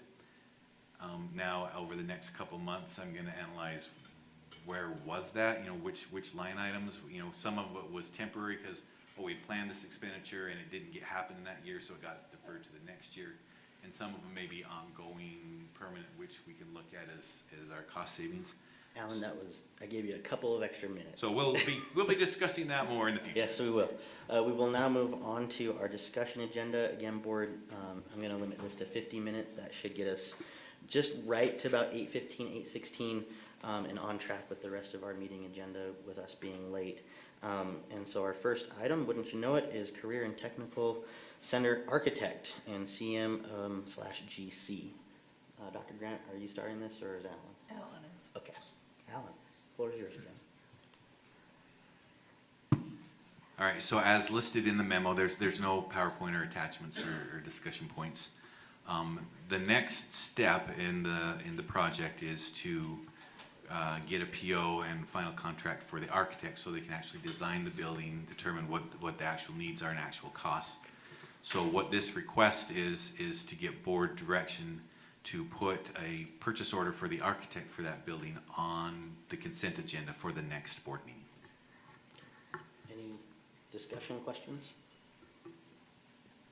I know we talked about it a lot just a minute ago, but Ashley? I just want to ask Alan how you would respond to the conversation about, is there some other meaningful thing we could do other than consent to this as written that would mediate some of the concerns people have? Well, so we're not approving the PO tonight. We're just saying, we're really giving me direction. And if you want to put it on a discussion item for the next agenda item, and I can bring back some answers to some of the questions that have been posed, then that's also a pathway. For our September meeting. What about changing what we're procuring to feasibility instead of only an architectural bid? Explain a little bit. So People are talking about yes, there is a bid. How much has it escalated since the original estimates, right? And maybe I'm using bid and estimate interchangeably, so if you're in the biz, like, please, I mean estimate. But people are also talking about the long-term feasibility in terms of, like considering enrollment decline, considering these answers to questions about fleet services, for example, things that are not factored into the current documents that we've seen. So are you suggesting that the board direct us to hire a company to do that type of study? Well, I'm asking, is that something that could be done in-house with existing information? Like, we have 2 construction managers who we recently, agreed to hire, right? Do they have the skill set to do material escalation and inflation to the existing estimates, as well as like feasibility? Do other people in-house have the expertise to talk about the impact of fleet services, or anticipate the revenue declines, that we would do that in October 1 naturally, as it is? Right, yeah, I'm gonna look to Isaac. I think we do have the in-house expertise to put models together, and we can surely build those. So when I say feasibility, I'm assuming that doesn't have to come at additional cost, because, I know the appreciation's all going around, but we're talking about a large group of very well-compensated administrators. So I would think the expertise exists here to produce some type of feasibility study for review and discussion, rather than consenting to You're really one talking thing. 2 pieces, right? Inflationary cost of the construction project, and then just the ongoing Correct. Long-term operational. long-term of the Yes. facility. Yes. Do you have an answer to that, Alan? We can do whatever if we have enough time. I get it. I saw Amanda's hand. I would just, I'm just curious for some clarity. I presume that if we bring it to the next board meeting as discussion and bring all of these questions, answers to these questions that have been presented, including Ashley's list, and if there's any additional questions, people can send to you, and then we could have all of that be brought to the next discussion and flesh it out, and then see where we're at that point. I think that's what I'm hearing. Yeah, with the caveat, some on Ashley's list now, I haven't involved other people. I was like, I don't know how we slice and dice that particular piece of information. So it would be, bringing others involved, says, look at this request, how would we do this? Because some of them I look at, I'm not sure how we would slice the expenditure in the way that's requested.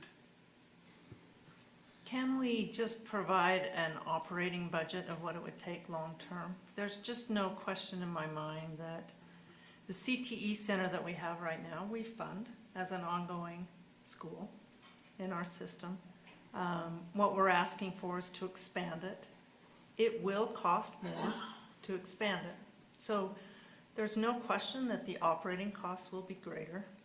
The input, the revenue will also be greater, because as CTE students take classes, it brings revenue in. I'd like to understand what feasibility means, because there's so many things in those questions that there are some that we just don't have the data to answer.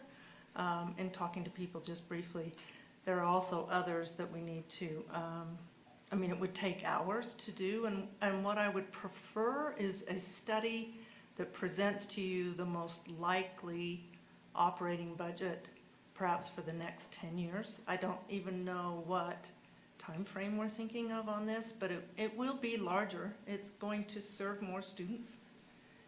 That's what was shown in the sustainability part of the application, was how we would be able to sustain the program essentially with the number of students. So it would be bringing back to you a likely budget for operation costs, say for the next 10 years for the project.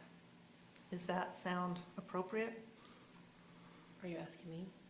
Well, I'm asking the board because you're deciding on a feasibility study that I don't understand yet, and so I'm trying to understand what it would be.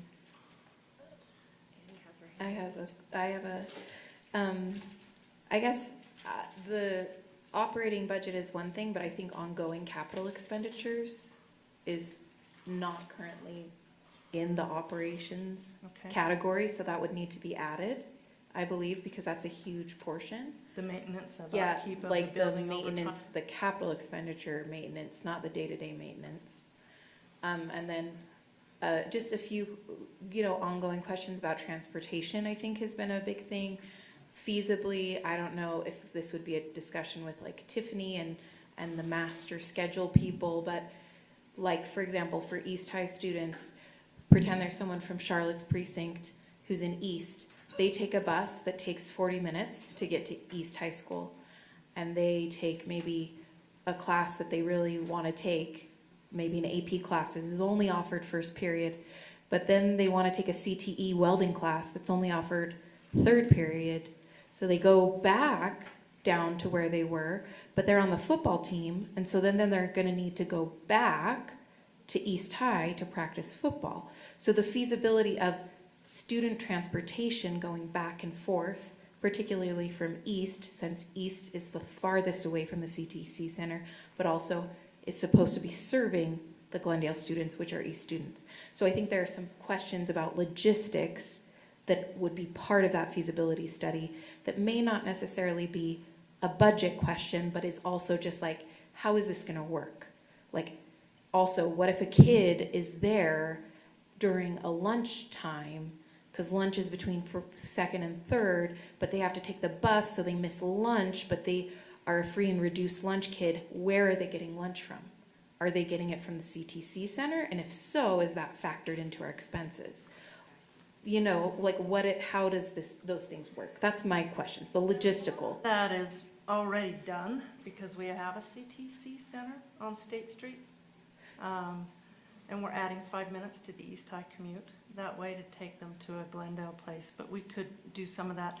What this sounds like it's doing, though, is it's moving into a question of, are we doing a CTC Center or not? Because then it's the question of, are we willing to balance those costs? In some ways, to me, this is a board goal. It's already been voted that we're going to expand a CTC Center. With that comes some extra costs, and it's like literacy. We're going to have to double down on literacy. We're going to have to spend more on literacy if we think we're going to get close to meeting the state goal, or if we think we're going to really get toward not retaining, that we're going to retain the fewest kids possible in this district. It's going to cost more money than we're spending now.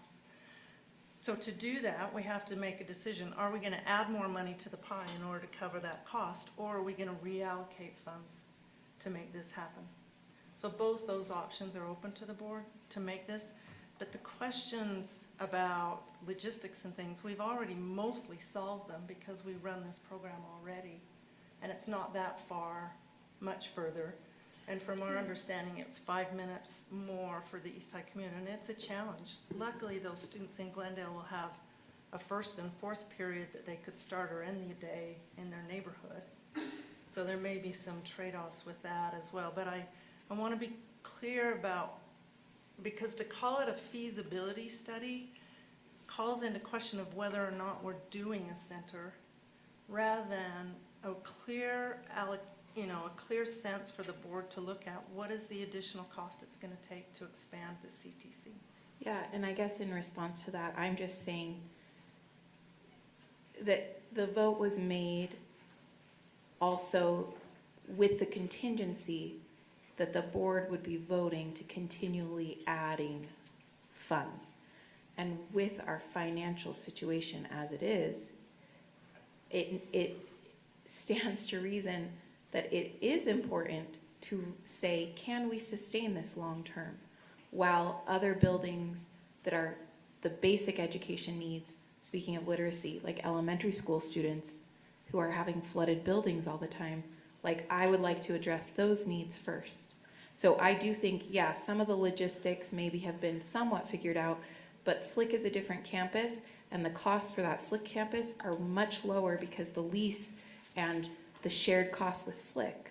I'm saying the capital expenditures needed to maintain the building will be much higher, but also to maintain fleet, to figure out all of these questions that we're discussing.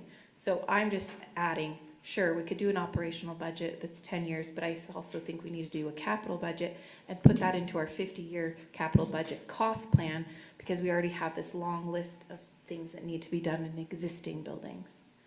Thank you, Annie. And I acknowledge Amanda and Ashley. I'll get you in the second round when we have a chance to get through the first round. And I'll go ahead and take my time. And I really just want to kind of recenter us back on the topic on the agenda, which is this Career and Technical Center architect. I don't want to, again, from the previous discussion and the report, minimize the meaningful and valuable things that board members are bringing to the table about logistics or about long-term sustainability. Those are certainly within the realm of our responsibility, and we need to act on that. But I don't know if this particular topic tonight is the place to do that. And I almost want to suggest, is this a whole other separate study at some point down the road? I don't know when.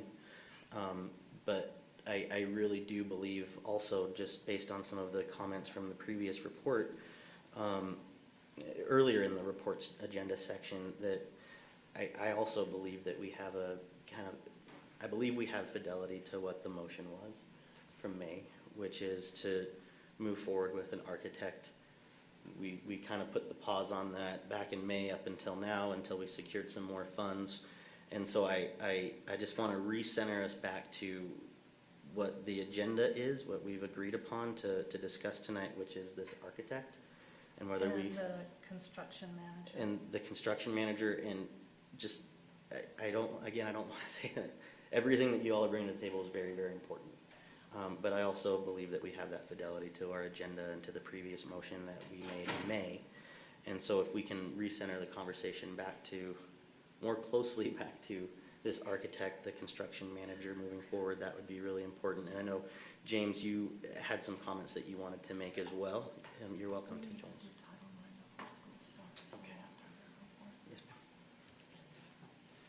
It'll just be brief. First of all, I want to say thank you to Dr. Grant and for her leadership. I appreciate the support regarding this opportunity, and then also Laura DeSaggio and her team, CTC, and Dr. Hall as well. Writing this grant for the Apex grant was not easy. It required hundreds of hours. And I'm going to tell you, every state representative and senator that I met with, they want to believe in Salt Lake City School District that we're innovative and that we're thinking outside the box as we provide the educational services to our students. Are we being fiscal responsible? Absolutely. You asked me and the team and the CTC department to go out and find the money. There were countless days that we went and hours meeting with stakeholders to be able to find the funding. $30 million is the first time Salt Lake City School District was able to get through a grant. That's never happened before. The other part is, as far as sustainability, we got to think in terms of, that's why we have a foundation and business partners. Today, just before I came in, I was hoping that the Inland Port and two other organizations, they called me, they asked me for my bank account. You know why? Because we've spent hundreds of hours meeting with them to ensure that we get the funding coming our way. So I can go back today and say, well, you know what? We're going to do another feasibility study because we don't have, We have not made a decision yet. My question is this. If we're going to continue to, next week, come back in a month and 2 months, and then, I've been in the district for 24 years, 25 years. I can retire anytime, okay? Bottom line is, I've been hearing the same conversation over and over 30 years. This is gonna happen on the west side. When you look at the inequities of income for the kids that we're serving, 30 to 40,000 on the west side, 60 to 80,000 on the east side, where they're making more money. But this is for all students, every student in our district, not just the west side or the east side. So what I'm asking you is this, on the architect issue, the foundation's already said, well, we'll pay for the architect, for them to design the building. Now, we're short 3.9 million. I've made a commitment to get that within 60 days. I'll bring the money here, show you the account, whatever you want me to do. And if you need additional money for the capital, for sustainability, this isn't the only grant we're gonna get 30 million. Our goal is to continue to write grants as we move forward. The governor just came back from Indiana, and I think his goal is apprenticeship programs. And he wants to put more money in that area of the industry. So first of all, I want to thank to this board. I know that a lot of great questions, but I want to say to you, it's not easy to beg for money. We can go back and then later on they'll tell us, hey, you know what? They didn't take it. They wouldn't even take $30 million. But I think by the end of the day, I want you to think about one thing. How many more students are we going to wait for, and how many more months we're going to wait for to take a step forward? Because our kids don't have another day to wait for. Okay? Thank you for your time. Appreciate you. Have a wonderful evening. Bryce or Brian, you're the only two that haven't spoken in the first round. Do you have any other comments that you'd like to give before we move to the second round? Oh, I didn't get. Oh, sorry, Charlotte. Let's start with you, and then I, Bryce and Brian. Sorry. what I meant to say in the earlier discussion was to my colleague, Board Member Williams. Bryce, I am not trying to villainize you at all. I don't know if that was directed towards me, but I am not singling you out. I was not at all. That was not directed to you personally. Brian, anything you want to add in this first round? Thank you, James, for sharing with us the challenges that go with raising this kind of money. And I think in my first remarks, I really was working to acknowledge that and everything that you've done. I think other board members have done that as well.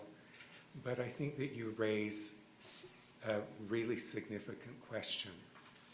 And that was something that I was alluding to in my comments when we were talking about the state program recognizing that this was something that they wanted to invest in and that they were giving us $30 million. And I think that it's really critical for all of us to remember that we need to demonstrate that we have confidence in this and that we are willing to move forward with this. So for me, when we're looking at the architect, I am approving the architect. This is that initial step where we demonstrate what it is we're going to be doing. Thank you, James. Thank you, Brian. We'll move into round two, and I'm so sorry, Ashley, I can't remember who raised their hand first. Amanda and then Ashley. Thank you.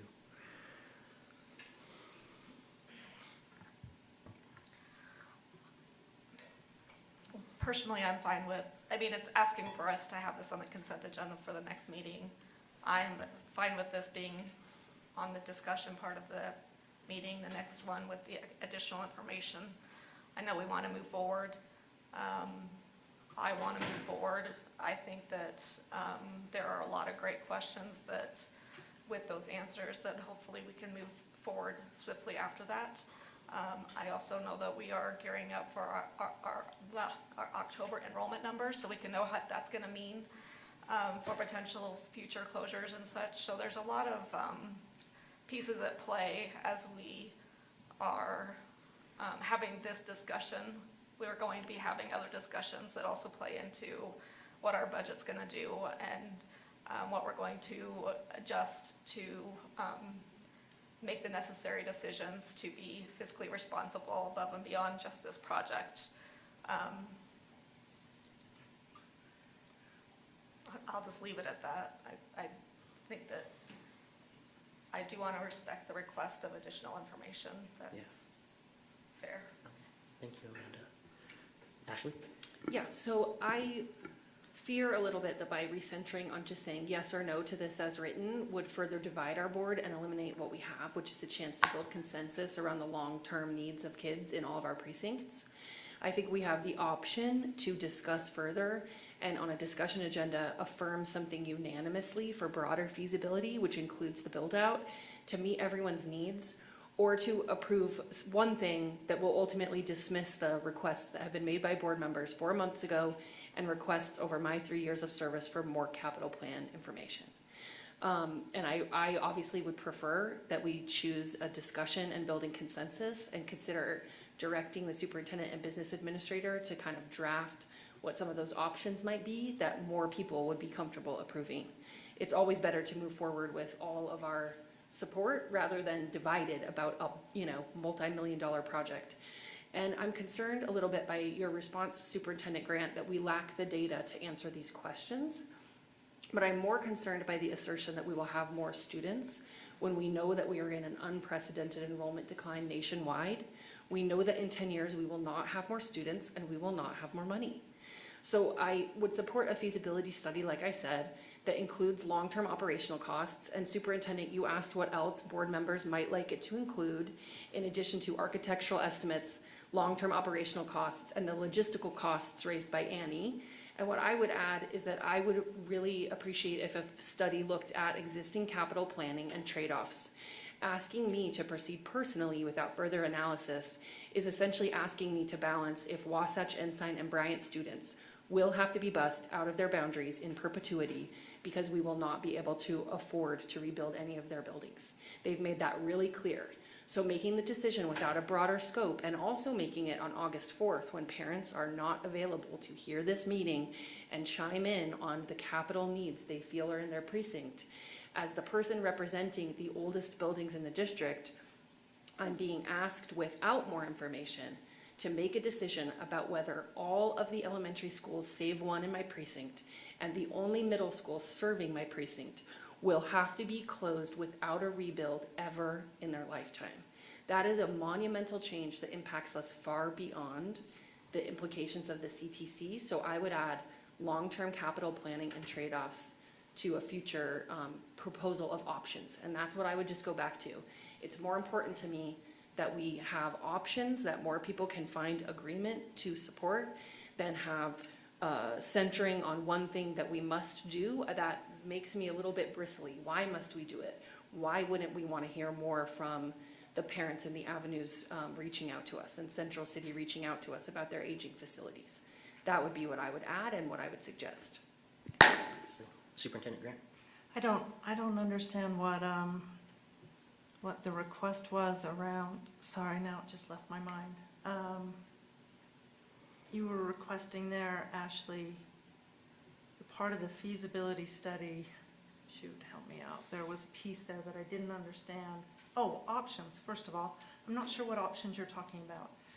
So the request we have on the table is to be able to have you approve at the next meeting a PO that would let us go further because we stopped the architectural design work and waited till we had some money. It would be a request to move forward with that architectural design work so we have a clear sense of the costs, because we aren't going to get any clearer on the building costs unless we get the architect to work with the construction manager, who brings in the practical aspect of the costs, works with the architect and comes up with a budget for the actual building. Then we do what Isaac has done with Highland High. We say, we actually can't afford a more expensive building than what we're budgeting for. We need you to simplify it, and they come back with a budget that was within that range. So that's the request on the table. It's not meant to pin anybody in. It just says we need to gather more information and move forward with the project. To do that, I'm not sure what options you would consider as viable for the board next time. Ashley, go ahead. So what I would say from my personal perspective is that the board very successfully builds consensus when options are presented rather than singular decisions. And what I'm talking about options is, you know, I said, what if we did something, Alan, that was broader than just what is asked here? Would that be possible? And different people have given their input about what that might include. And I'm suggesting that the applicable staff go back and formulate some different options about what we could approve, so that there is something that you feel, based on our feedback and our lingering questions, that a greater majority or even unanimous version of the board might support. Now, knowing you don't have a crystal ball, I'm suggesting again that it's many highly paid administrators who do this work and who've heard our questions month over month, year over year, and could say, hey, you know, I think there might be more consensus if we, in addition to asking for this architectural cost, asked for this as a preliminary thing, or did find the data to answer such and such question. And what those options would be are, you know, you bring to us as the superintendent the things you'd like us to approve or not approve. I'm suggesting, what if as the superintendent, you crafted the options based on the feedback for something that we could approve after ongoing discussion in a second reading? I'm just not sure there are options available that are outside of what we need to do in terms of a next step. I honestly don't understand what that would be outside of this next step of saying, we need to get more information on the building costs, we need to raise some more money to cover that, or we need to reduce our ask with the architects. And we can bring in the questions of logistics and the additional operating costs. Truly, I'm not trying to be difficult here. I just don't understand what it could possibly be that would be an option that could move us forward at any rate, that would fit within what you're talking about. Annie? Yeah, I just first want to acknowledge James. Thank you for all of your hard work, and I know that it is hard to have all this debate when it's like, we've got the money, just like go blazing forward. I do think, as per our request, having a 10-year operating budget based on our enrollment projections, because if we know currently like 20% of our secondary students take CTE courses, we could assume, yes, maybe that will stay somewhat steady, possibly rise to 24%, but because of enrollment declines, that number will stay steady or be smaller just because we're losing students. So I think what I would like to see is that this is moved to the next discussion agenda on the next board meeting, which includes some sort of report doing the operational expenses, the projections of the number of students, the capital expenditures, and with that capital expenditures, looking at that in the large picture of the district as a whole, that they're knowing that there are always trade-offs. If we're spending money on one thing, we're not going to be spending it on another thing, and recognizing that. So I think putting that together and then also saying, okay, you know what James said?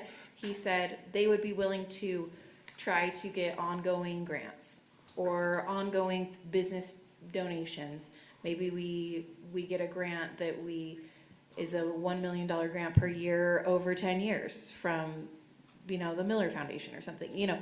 So talking about what are possible other revenue sources besides the general fund and our capital fund, which are already deeply strained and will continue to be strained.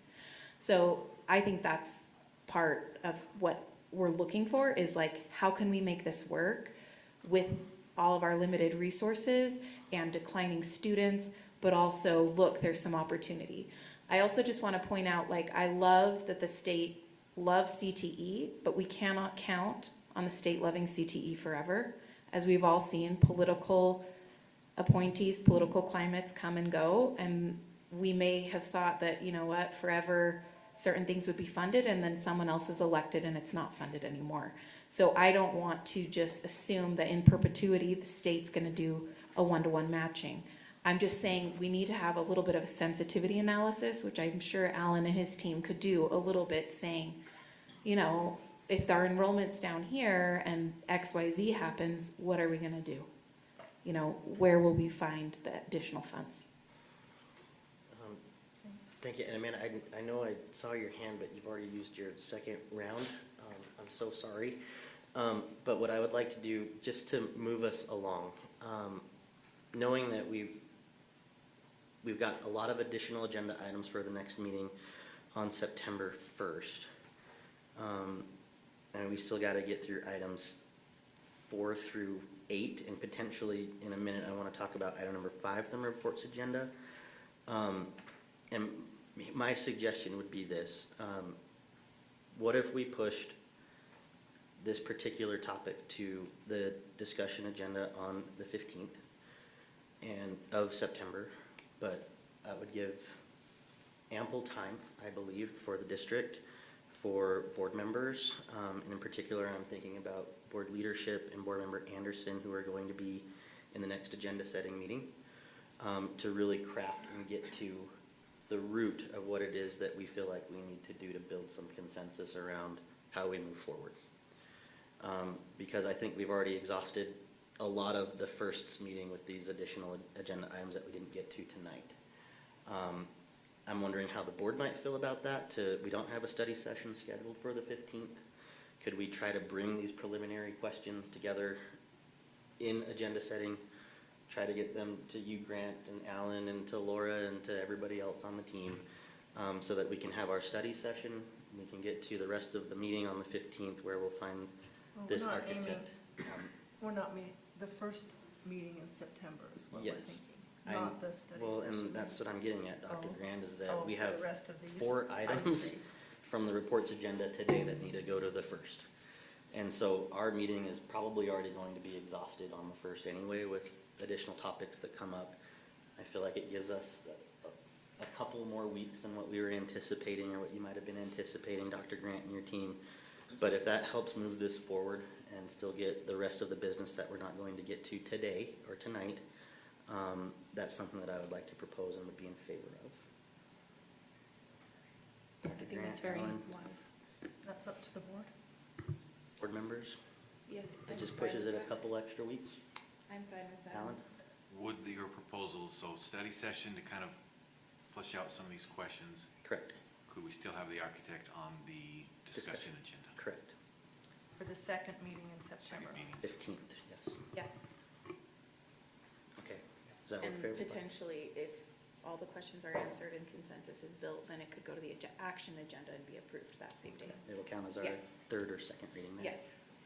Does that work for you, Dr. Grant? Yeah. Okay. Let's go ahead and move on with that. Alan? If there are additional questions that haven't been discussed, get them to us as soon as possible, because it's gonna be a pretty big task to get all these together and wrap our head around what it means. So the sooner you can get us those things you wanna see, the better. I think that's the benefit of pushing this a little bit, in the sense that Ashley's gonna be joining board leadership, and Alan and Dr. Grant and I, in the next agenda setting. So hopefully if you can get questions to us, Ashley, I know you'll come prepared with some of the questions and things that get to some of what you're seeking to understand, Dr. Grant, and then we can push that back out to the rest of the board, to continue the discussions. Sound good? Okay. Groovy. We have a whopping 15 minutes to get through the next 3 items. Let's move on to item number 2. Title IX. I'll get to that at the end of discussion, Dr. Grant. S10, administrative procedures and student fees and fee waivers, fee schedule. Who is here to discuss, introduce this topic tonight? Christina? Okay, thank you, Ms. Kendall. Of course. As I spoke previously before at the board meeting where we had first public comment, the changes to the fee schedule are to include the annual maximum cap on the amount of fee waivers that a student is eligible for.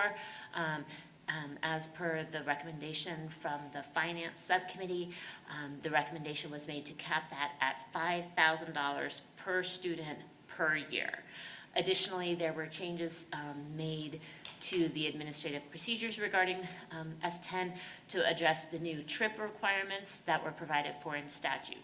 So we're asking that those changes be approved and that this item be moved to action and subsequently approved by the board, unless there are any questions. Board Member Anderson. I move that we place S10 administrative procedures and student fees and fee waivers and fee schedule on the action agenda. Second. Ooh, that was a quick one. I'm gonna count Amanda on that one, sorry. All right, let me just make my notes real quick. Motion by Board Member Anderson, second by Amanda. Any discussion? Ashley? The only thing I would actually, yes, sorry, I wrote it down wrong in my notes. The only explanation I wanted to give is just a reminder of something I said in the last meeting. On behalf of the Finance Committee, you can chime in if I miss anything, that we were required to do this. We do value fee waivers, and we tried to set a number that is reasonably high enough that would not negatively impact anyone. So I did have a few people reach out to me who matched their expectation for fees for non-UHSAA sanctioned clubs like mountain biking. And they kind of said, hey, why are you doing this? You know, what's going on? And I had to give the explanation. We had to make a cap. We tried to make the cap high enough, sufficient with allowing as many students to access the amount of fee waivers they would reasonably need. So just to add, if you have people reaching out wondering why we are trying to limit the amount of fee waivers, the reason would be simply that we had to. And that was the end of it. Any other? All right, seeing none, we'll take a roll call vote to move item number 2 from the discussion agenda to the action agenda, starting with Board Member Anderson. Ashley Anderson, yes. Nate Salazar, yes. Kenny Romano, yes. Brian Jensen, yes. Amanda Longley, yes. Bryce Williams, yes. Charlotte Fife Jefferson, yes. All right, that motion passes. We'll move on to item number 3, new I-20 administrative procedures, learner validated program. Ms. Kindle, welcome back. Do you want to stay up for the next one too? I'd love to. So I-20, the learner validated enrollment options, that administrative procedure, as you know, you approved the policy.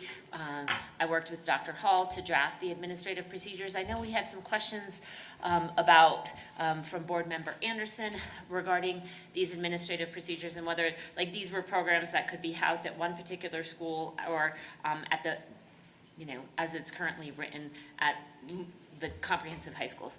I wanted to make clear that the programs that are impacted by this include SEOP courses and credit recovery, which are programs and courses that students at all our high schools take. So this isn't something that could simply be housed in one location. It needs to be available to all our students at all our high school programs who are accessing these types of programs, if that makes sense. I know one of the other questions that was asked was whether or not there had been a budget allocated for a new position.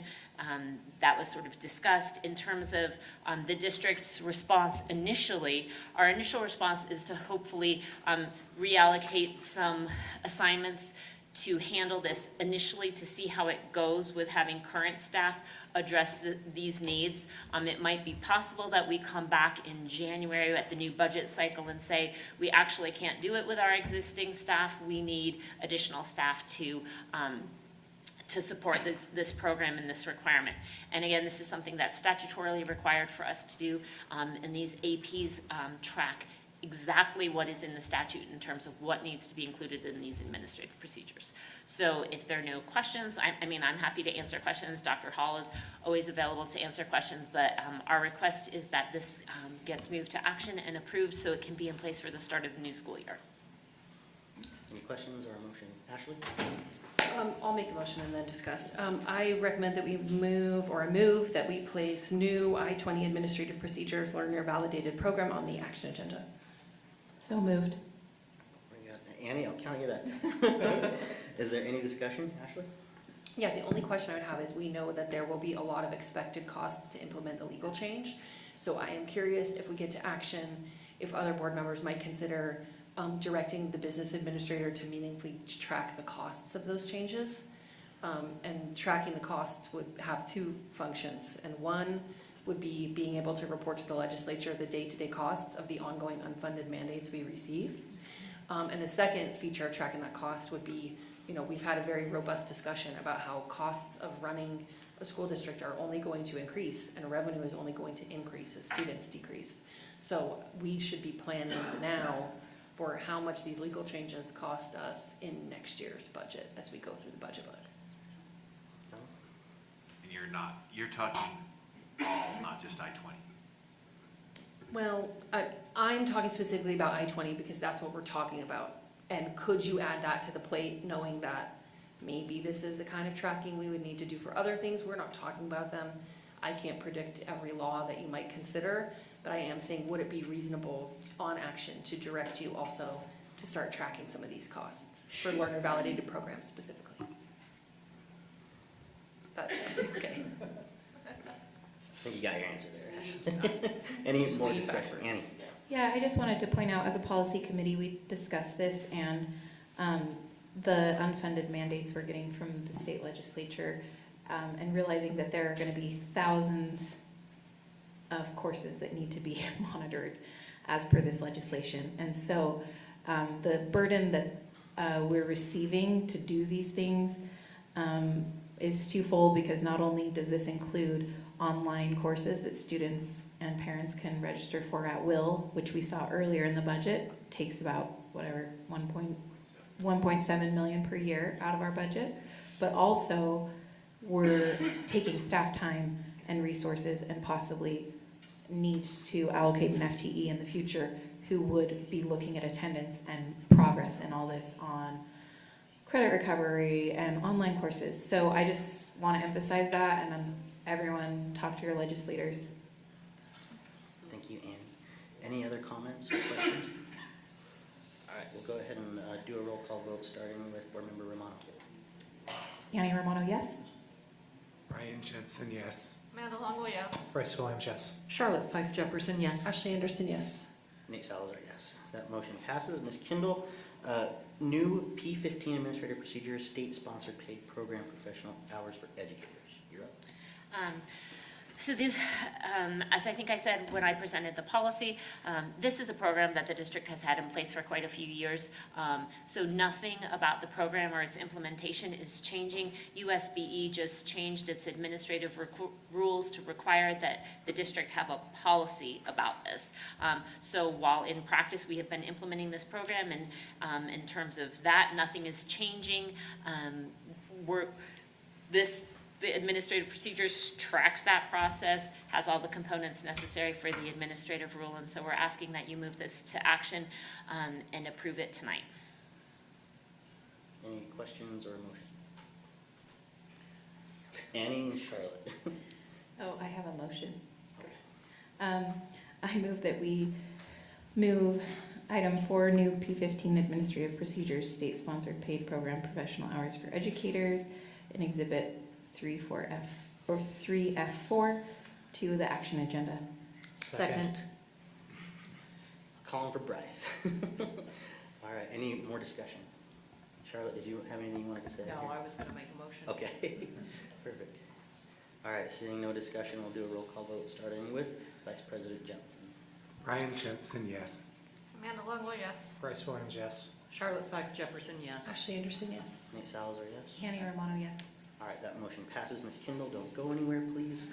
It's come to my attention, one, we have 5.5 minutes before we need to move on from this, but I do want to take, I guess, just not necessarily a point of privilege, but I want to go back to the reports agenda.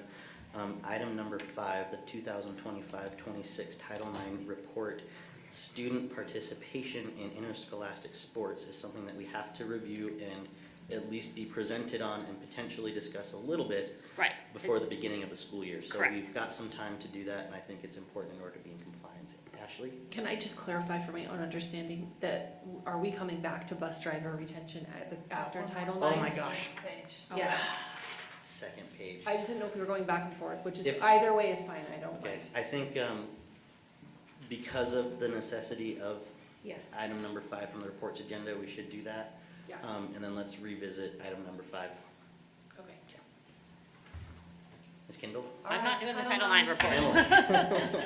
And given the time, I know you were preparing a concise presentation anyway because you had such a great report in hand. So, We'll just be a few minutes. well done, thank you. Yeah. I can start? Okay. So we just wanted to bring a few things to your attention, highlight a couple of things. We do a survey, as you know, each year to comply with federal Title IX, and it informs this report that we provide to you. One of the things that's really important in that is to acknowledge what our kids are asking for in our district. As a result of that, we added esports in the last year. Oh, sorry, am I not close enough? Sorry. That's better. So esports were added at each comprehensive high school. Would love to see more female participation in that. That can come. Another thing that kids were asking for, parents were asking for, was an additional underclassmen team of soccer at East High School, which we did. There were concerns that adding more male participants would push us to that 10% and require a plan. We're under. We made it under on participation, which is good, but we would like to start studying having drill team at East and potentially Highland High School to get our female participation numbers up and to improve that. And then the other highlight is that our unified sports program has expanded. East High School has hired a head coach, which is fantastic. They're moving forward with that program. And Highland has added dance to their unified sports program. So I will give it to him. Yeah, thank you very much, those of you who asked questions so that we could respond to those. I appreciate all of that. My highlights I wanted to share was we had a number of teams that made it to state finals. As you know, our East High boys soccer team won the state championship, which is very exciting. West High girls basketball made it to the finals, and the Highland High boys basketball made it to the semis. And then we had some really excellent showings by individual students in cross country and track. So we had some really great achievements with our athletics, our programs, in addition to making our unified sports more robust and adding esports.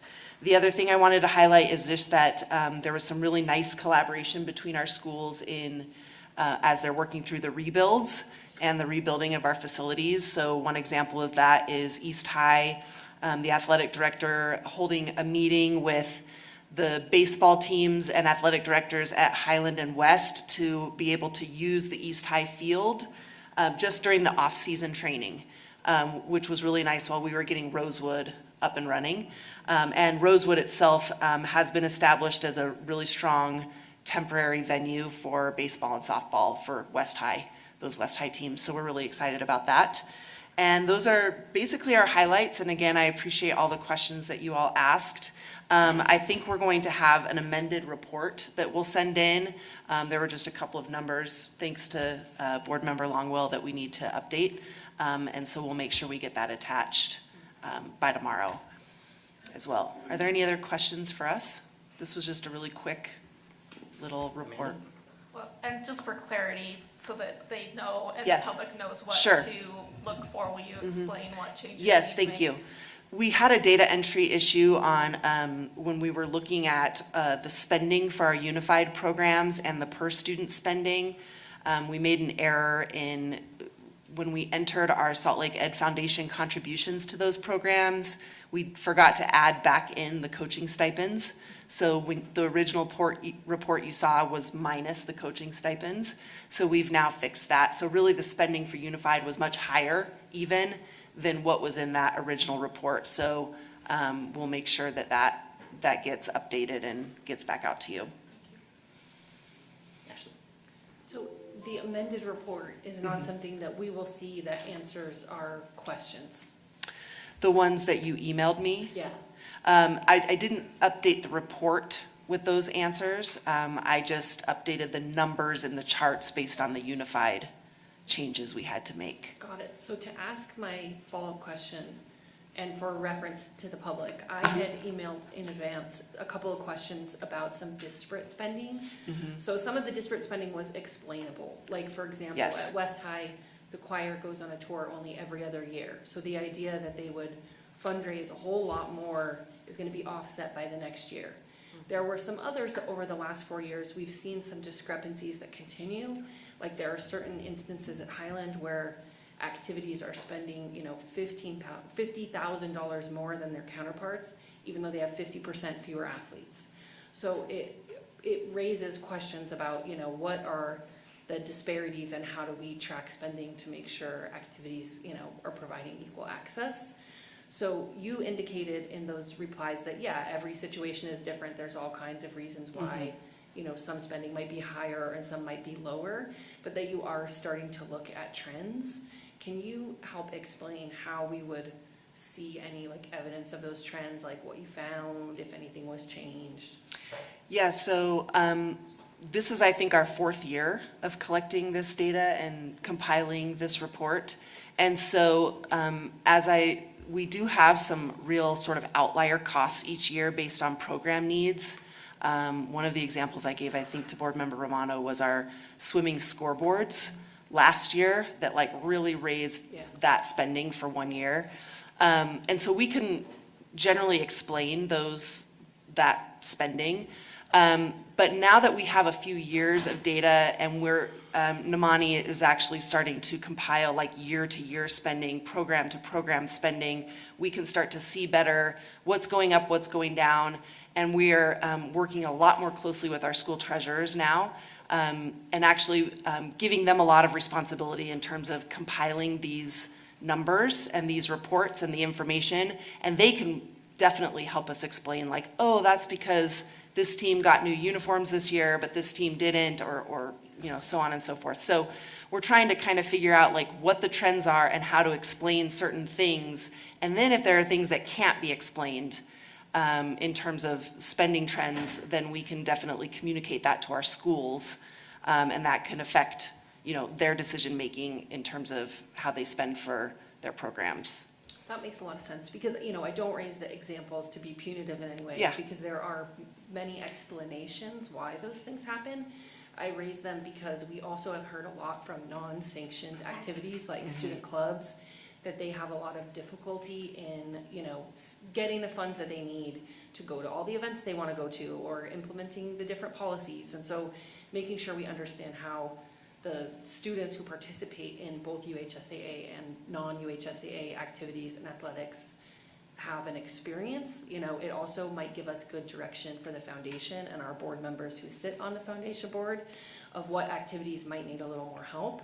And to that end, just the last thing I'm going to say, which you know, is I'm disheartened to watch the amount that we spend on debate decrease every single year. For many decades, actually a century at West High, it was the strongest performing program, reliably brought home a 5A state trophy every year, or 4A as the year may be.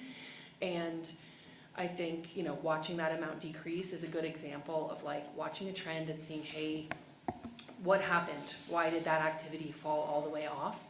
And what are we doing to get back that century-long tradition of high performance? Got it. Yeah, and as you know, I agree, it is disheartening to see that, and we'll have to definitely talk to our schools and learn more about what they're hearing from kids and that sort of thing. You can come back and tell me kids don't want to do it. I won't believe you, but. Well, and I would add that this year we included some activities numbers. Emily has been gathering that information, and I think that's helpful for us as well.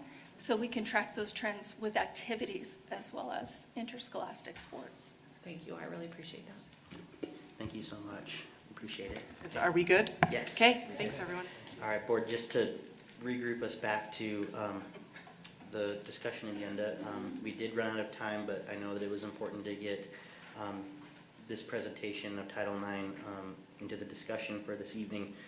But that did mean we ran out of time relative to the 5th agenda item on discussion, which is bus driver retention. Are we okay pushing that to the next meeting, or is there a significance that we need to talk about that tonight, Alan or Liz? It'd be nice to get it settled for the bus drivers. Okay, board? Okay, we'll move forward. Item number 5, bus driver retention program. Okay, so the request is the same as previous meeting. What's been added to the exhibit as requested by the board. So Logan and I reached out to Brad Acey. He is the president of AFT Utah, kind of see what he sees in the industry and throughout the state about, you know, incentives and bonuses and their effectiveness. And as I wrote in the memo, he stated that although bonus incentive programs are appreciated, they do little to attract and retain bus drivers to the profession.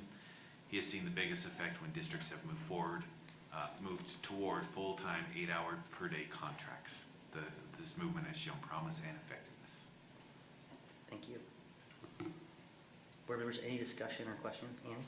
So I just wanted to reiterate, my ask in the last discussion was to ask like a rep from actual bus drivers. I guess this is like an industry expert, but I don't feel like it's reflective necessarily of an actual bus driver who's depending on this paycheck.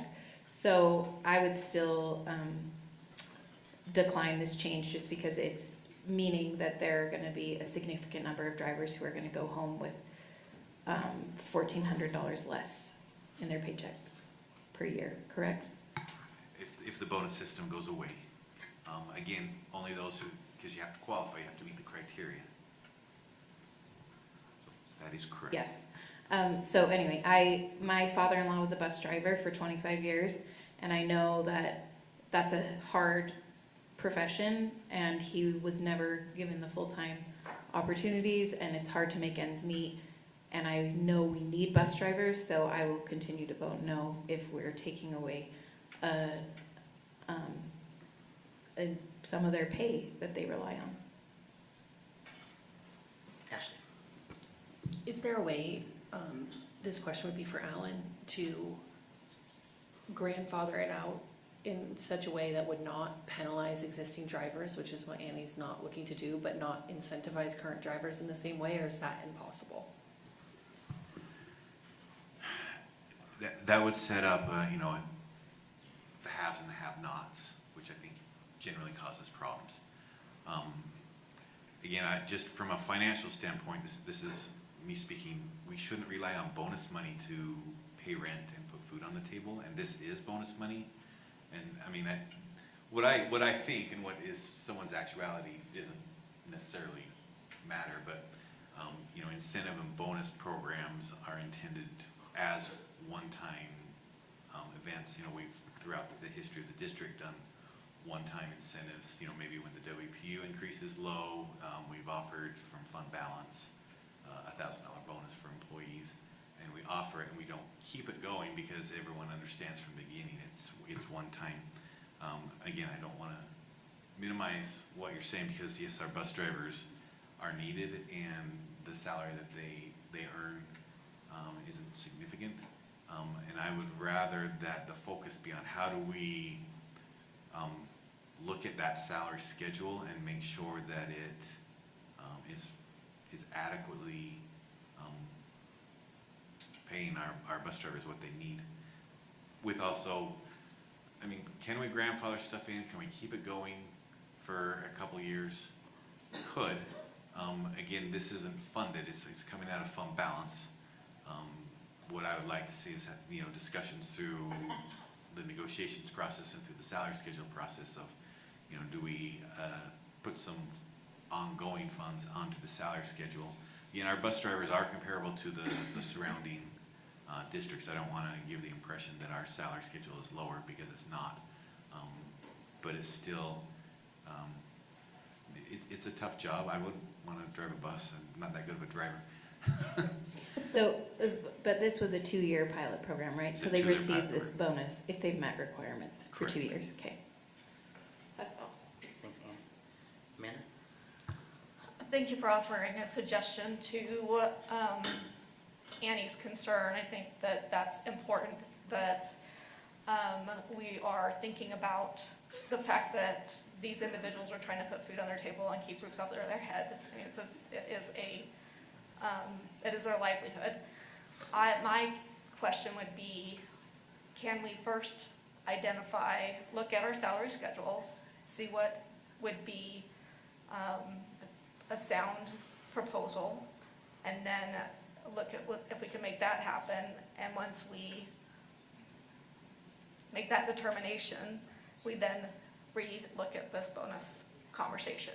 So we are actually addressing their compensation in a sustainable, well, for them, a continual sustainable way before we are taking away some of their financial income. So is your suggestion extend it for a year while we maybe do a deep dive on the salary schedule for the bus drivers? That makes sense to me if we're not prepared to come up with other. Because salary schedules are set for the year. I mean, it doesn't mean we can't change them mid-year, but we usually set them with, hey, here's the amount of money we're getting from the WPU. So without a discussion of additional resources, I do think changing salary schedules should be a discussion for next year. So if we want to look for a bridge model, then, I'm open for these discussions.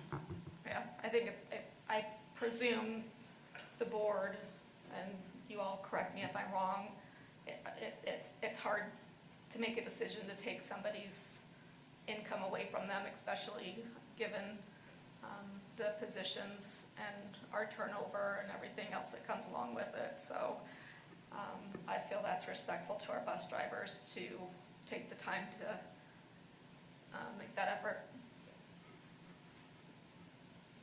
Ashley? I have more questions, but I think they would best be served on the action agenda, where we might consider Amanda's suggestion to extend the pilot for 1 year while studying salary schedules. So I'd recommend we move bus driver retention program to the action agenda. Is there a second? Second. Any further discussion? All right, seeing none, we'll do a roll call vote with Board Member Longwell. Amanda Longwell, yes. Bryce Williams, yes. Charlotte Fife Jefferson, yes. Ashley Anderson, yes. Nate Salazar, yes. Annie Romano, yes. Brian Jensen, yes. That motion passes. We have 30 minutes, if we're gonna stick to our 8:50 adjournment, to get through 6 items. We have consent agenda item 1B, consent agenda item number 12, S10, I-20, P15, and our bus driver retention program. We'll go ahead and start with item number 1, which is consent agenda item 1B, CBI Incorporated School Guardians Service. Annie? I was concerned about this agenda item as it, Yeah, we need a motion sorry. to start the discussion. I'll make a motion to approve the CBI School Guardian Service thing. There's a second.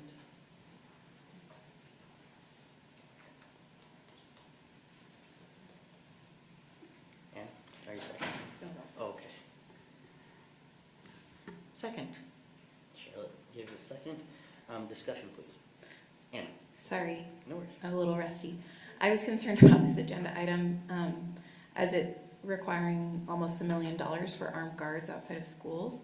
As a parent of elementary school students who have special needs and high anxiety, I am not looking forward to the discussions on a daily basis about the armed guards and the threats of a school shooting.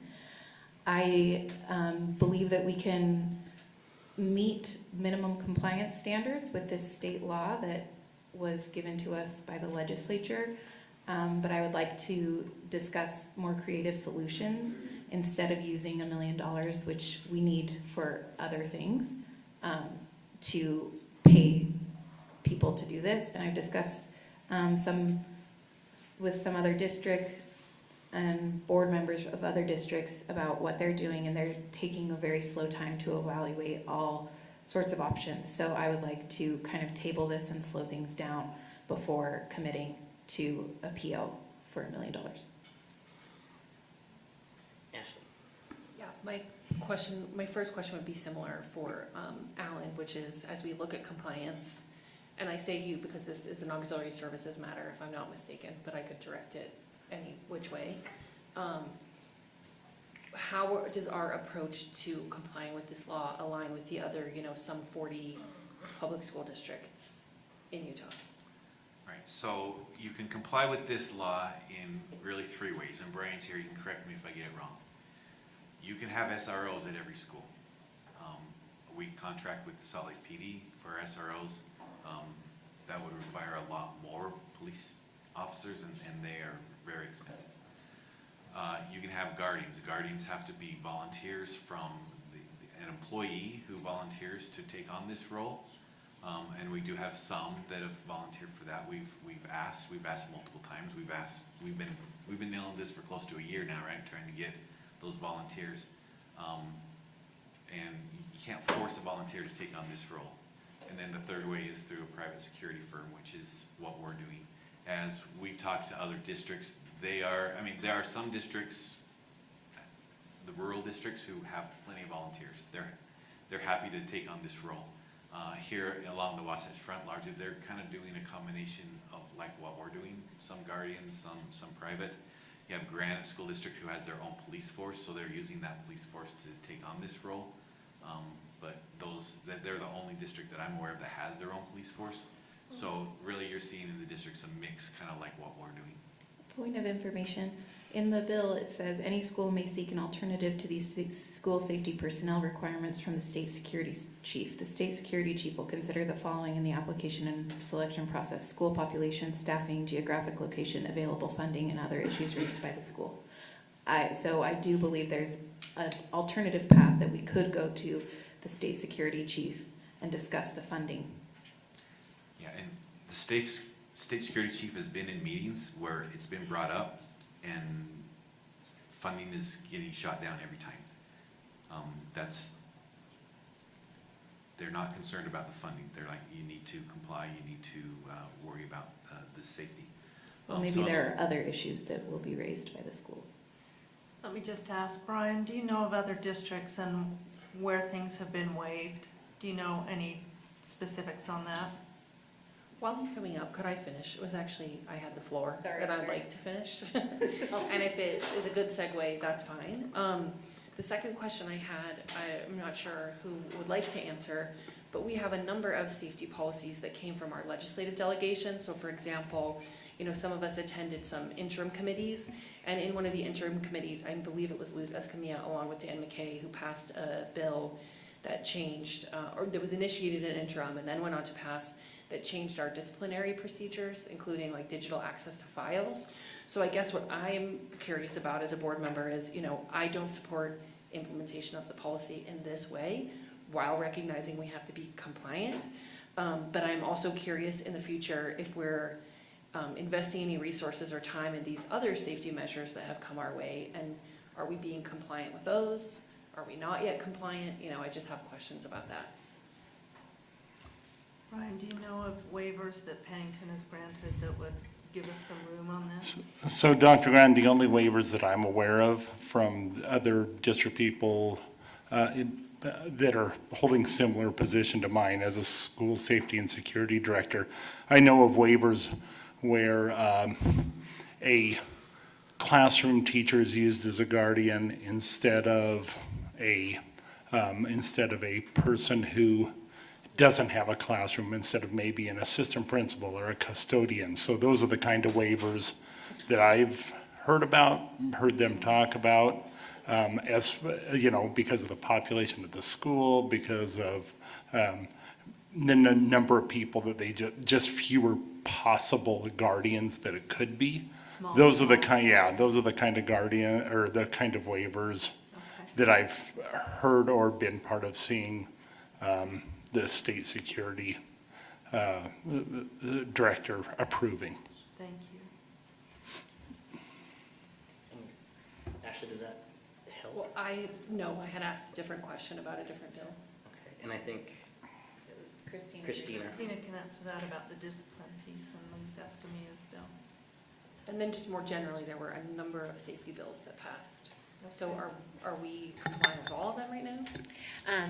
So those bills, I'm familiar with the bill. A lot of it has to do with information sharing that Sam and I have been working on, that in terms of before we can enroll a student, we have to check their disciplinary files and make sure that they haven't committed certain discipline. And then once That's Luz Escamilla's bill. Yeah. And so we are complying with that. There's a statewide dashboard that's being created, that hasn't been created yet, but until that's in place, we have to request that information from the sending school. And so Sam and I have been working on how to do that with Dr. Martin. So yes, we are complying with that bill. There are also obviously changes to reintegration and threat assessments as to who has to sit on those teams.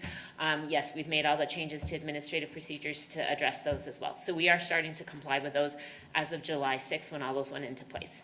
That's really helpful. Because I was in that government oversight committee, I knew about the one, but not the remainder. So it's just a good example of, you know, we're often told, well, we have to make this decision for purchasing for compliance. And sometimes I just validate the question Annie is raising, which is, are there multiple ways to comply and multiple ways we're trying to comply with competing directives? And I think it's important to consider in this case and do some of our due diligence on even exploring a waiver. So can I make a different motion? No. No. We gotta vote on this one first, right, parliamentarian? Correct. I mean, she can move to amend the motion, but a different motion would have to be after it. And I believe the motion came from Board Member Longwell. I'm willing to pull my motion and allow you to do yours. I can pull it. The board would have to vote on withdrawing that motion. Because it's already been seconded. I will amend the motion. Wait, no, I will not. So I'm gonna withdraw. They need to vote on my withdrawing? Yes. Okay, so I'm going to withdraw my motion. Then y'all can vote on whether you're gonna allow me to withdraw. A roll call vote on Amanda's withdrawal of her motion, starting with Board Member Williams. Bryce Williams, yes. Charlotte Fife Jefferson, yes. Ashley Anderson, yes. Nate Salazar, yes. Annie Romano, yes. Ryan Jensen, yes. And Longwell, yes. Annie? I'm sorry, we actually need a second to rescind, oh no. I just don't want this to go sideways, We need a second. because to rescind a motion, I think requires a second. So I think if the maker is asking to withdraw, it requires a vote. So Okay, we're fine. great, thank you. Okay, so, I guess what I would, maybe it's not a motion. I would just direct that we table this and that district staff look into all the compliance possibilities and other more economical options. So that would be a motion to table? Yep. Okay, I move to table this. Is there Well, I guess maybe, are you just tabling it indefinitely or with direction as to when? Oh, I move to table this until next board meeting or 2 board meetings, is that the first or the 15th? the of 15th. September? I move to table this till the 15th of September, upon which we will receive, we can add it to the discussion agenda and we'll receive some options from the district safety officer about possible ways to comply that are not as expensive. Okay, so as we know, this does require a second, but there is no debate. Correct. So, board, is there a second to Annie's motion? I'll second it. Being that there's no discussion, let me make my notes real quick. We'll do a roll call vote, starting with Board Member Fife Jefferson. Charlotte Fife Jefferson, yes. Ashley Anderson, no. I'm sorry, but was that no? Yeah. Okay. Nate Salazar, no. Oh, Annie Romano, yes.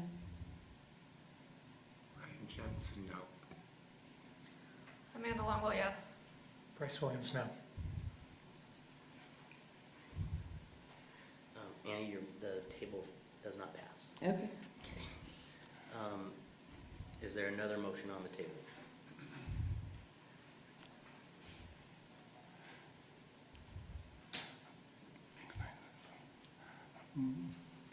President Salazar, can I add a little Please. information that may be helpful for the board here? We do have guardians in place at half, I might be off by one, at half of our elementaries that'll be starting this year. And Those are the volunteers. these are the volunteers, so they will be carrying they're concealed weapon. They've passed their fit to carry. They're carrying their concealed firearm. We are going to have some schools in that case, our high schools and middle schools, obviously, with our SROs, but also about half of our elementary schools that will have that in place. So we'll have some schools with, yes, you have an armed guardian at your school, and if we don't have security guards at the others, then we'll have some schools that don't. So that you're going to have that. Just know that there's that dynamic setting up in our district, that we'll have those that have it and those that don't, and wanted to put that out there to let you know as you make decisions on this. Can I add some more stuff? So, I mean, I don't know for sure, but I assume many of our schools just have one guardian, one volunteer.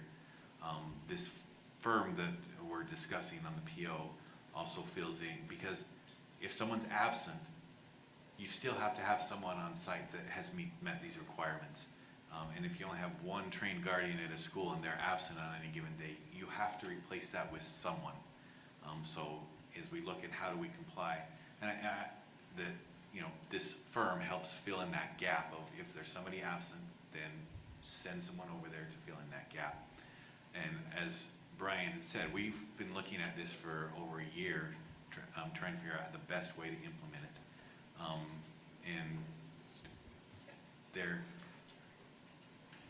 We've looked at how, clearly the most economical is get volunteers.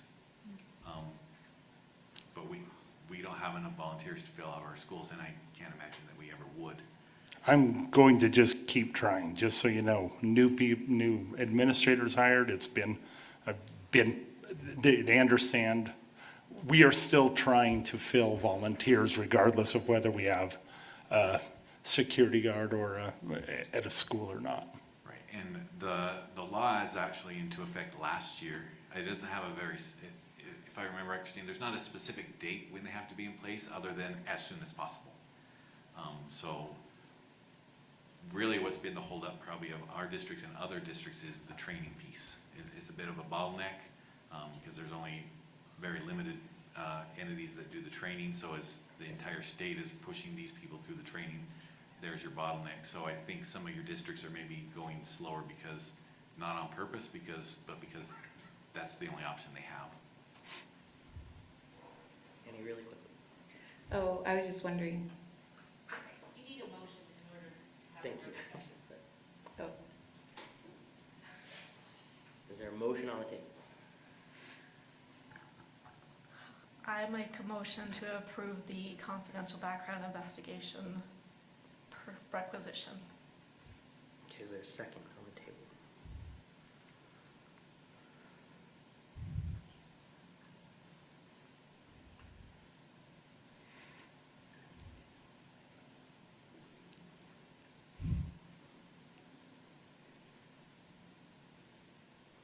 Is there a second to Amanda's motion?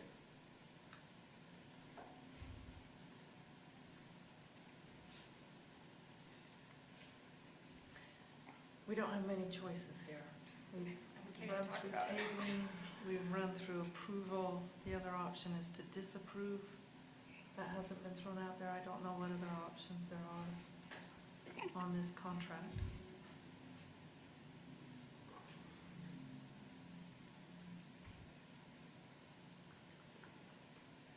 so I can move to disapprove it. If there's a second. I move to disapprove. No, we need a second for. Not approved. No second, so it's that done. motion just fails. Okay. So you would move on to the next item unless there's a new motion on your action. And it would automatically fail and not be passed. Is there a new motion? And I would need so if it fails, are we as a board saying we will not comply with this law? And I think that's the direction we'll need. We can't discuss it. Is there another motion? That's how we get to discuss this, Annie. I move to postpone a discussion of this item, CBI Inc. School Guardian Service, to the first meeting in October with a presentation including other options of how to comply with this law, possibly discussion with SLPD or other entities to have more SROs. Is there a second? It'd have to be a board decision to put more money into SROs, because we pay half that salary. And then we'd have to encourage the city to pay half that salary Okay. too, so I don't. that might be a really tough option. I'm just trying to get it. Let's move on to the next one. I'm sorry, I think that is the message that we're sending. Oh, I interrupted her motion, so I don't want to prevent that from happening, sorry, if that's. Are you, That was a motion. If there's a second, then someone would need to make a second. If not, then that motion would fail and you'll just move on to the next item. But it can be brought back at a future board meeting. It it cannot. can. Yeah. Annie, are you still making your motion or? are you- Yeah, I made it. Okay. This can die or not, whatever. Is there a second to Annie's motion? I'll second. We've got a motion and a second, just to, as I understood it, Annie, that you wanted to postpone this particular item to the October 7th board meeting in order to kind of get a different grasp on other options that might be available to us, either through SROs or other amenities or. Yes. Okay. This is a debatable motion. Is there any discussion to the motion? Ashley? I would just share some of the things I'm concerned about. I'm concerned about what Brian Connolly raised, which is, we're starting the school year and now we have diverse expectations. I think the caution here is that sometimes we push this stuff all the way to the end and we assume there's consensus instead of coming to all of us about implementation. The last thing is I'm hesitant to share much dialogue and back and forth about this purchase order because the legislature also made it a Class B misdemeanor to talk about our implementation of the school safety bill. So at this point, I no longer know what I'm permitted to say or the position that we're put in. So I would just suggest that if this had come to us earlier, we may have learned that there is a variety of concerns among board members about how we're doing it. And so I don't know how we can responsibly move forward in a discussion where we've been prohibited by the legislature. Yes, they asked us to comply with this law. They've also prohibited us from discussing our implementation of it. I think they mean you can't discuss the people or where we're placing people and things like that. I don't think they mean we can't discuss as a board how you're gonna move forward. That would be my interpretation, because they know that some districts are gonna have to pay for it and get board approval, so. And understanding that, I think we would have to discuss the people and where they are now in an open public meeting to address the questions that have been can't do that. raised. So I don't see the path forward with how to reasonably discuss this. And also proceed with what Brian is reasonably raising, which is the school year begins in 2 weeks now. So Annie, you. Yeah, I just had a quick question for Alan. So cost-wise, first of all, I would be more comfortable with a trained police officer presence at a school than some random security guard, which I don't know the background. I'm sure they're trained, but that's my personal preference. And I know a lot of districts are either doing volunteers or SROs, and I'm wondering, did you explore the SRO option? And if so, what did that come out to financially? And was there any discussion with the city about willingness to provide additional SROs, et cetera? Yeah, so the SRO discussion, we actually got them to approve 2 additional SROs, which allows us to cover high schools and middle schools with SROs. But that's as much as they would offer. And an SRO, even at half salary, costs more than one of these CBI security guards. And I just want to reference too, so the board did approve a PO for this company last year. It's just not everybody got through nobody got through the training. Therefore, we never incurred any expenditures on Could I also add that in Board Member Romano, you mentioned the training, and I've met about 2/3 of the security officers that we would be employing, and talking to them and their supervisor. What we have are former police officers and patrol officers who were in good standing but have retired or back in. We have former military police who left in good standing and are back in. This isn't, the people that you would see as security guards are not who you would see on a Saturday night at 7-Eleven and then in your school on Monday morning. It's, they are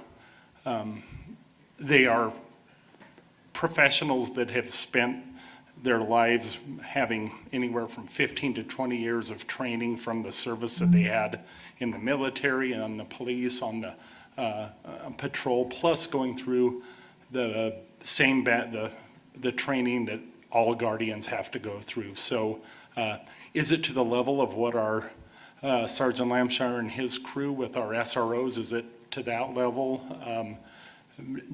Not quite, but it is really close. These are the people that, of the 70 that CBI had show interest in this, they're taking, fewer than, they're taking about 15 of those 70, 12 of those 70, and saying, yeah, you've got those pieces in place that make us feel good about your interpersonal communication skills, your background that you have had in law enforcement or in military police. Those are the kind of, or the CBI people that are in have been there for years and have had the training and have done work for, if a senator comes and they need to provide for a senator or their family when they come to visit, or a big show going on at the Delta Center, and it's whoever needs security for that. So they are people that have spent much of their previous careers in protecting others. So I wanted to add that. Thank you. We still have a motion on the table to postpone this. My question for Alan and Brian is, if we do postpone this and the board approves that, is that an easier message for us to live with, or is it harder to start the school year with a postponement like this?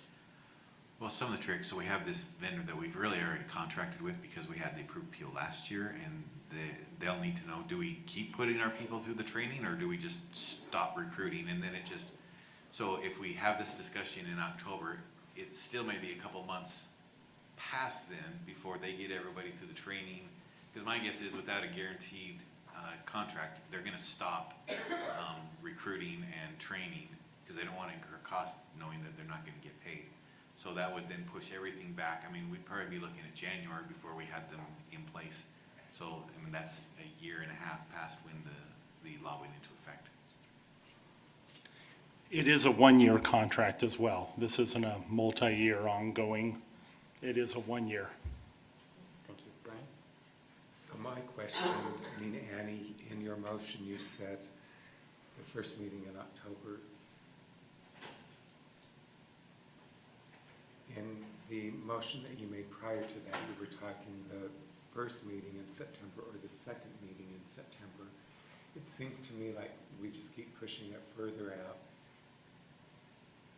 One of my hesitancies was, I don't see what that additional time gives us. It seems to me like, okay, if we postponed it and we postponed it until the first meeting in September, does that give sufficient time to hear back on what some of these questions were? If that's the case, that's something that I could go along with. Thank you, Brian. Alan? Well, and I just might state, Brian can chime in. I'm not sure what more we would bring as far as options, because we've weighed all the options to be in compliance and also have safe, secure people that are well-trained in our schools. You don't want the cheapest security guard you can buy. You want ones that are well-trained. And when we were looking at vendors, some of the other vendors required us to pay for 12 months worth of their service, even though we're only in school for 180 days. So it's unique that this particular vendor agreed, we will only bill you for days of school. because the other ones are kind of smaller, and they're like, well, we're gonna hire these people, we don't have enough work for them to do outside of the 180 days of school, so you would have to pay for the full year. So that's what's unique about this vendor, the only one of the 4 vendors we looked at that would offer that. Amanda? I do have a question regarding that last bit that you said. We do have summer school, and then we also have ESY, so how does this, if they're only contracted for the typical school year, how does this law, what does this law require for the summer? I don't know if General Counsel has an idea, but I believe the law only requires school days. So summer school would not be applicable. It could be a school day, it's summer school. Not required under the Got law. school in the name. I would like to withdraw my motion. All right, we got a withdrawal of the motion. We do need to, Can I share one, just a couple other pieces? These armed security guards are working toward and working with the county sheriff, because that's who does the training. That's where the bottleneck's been.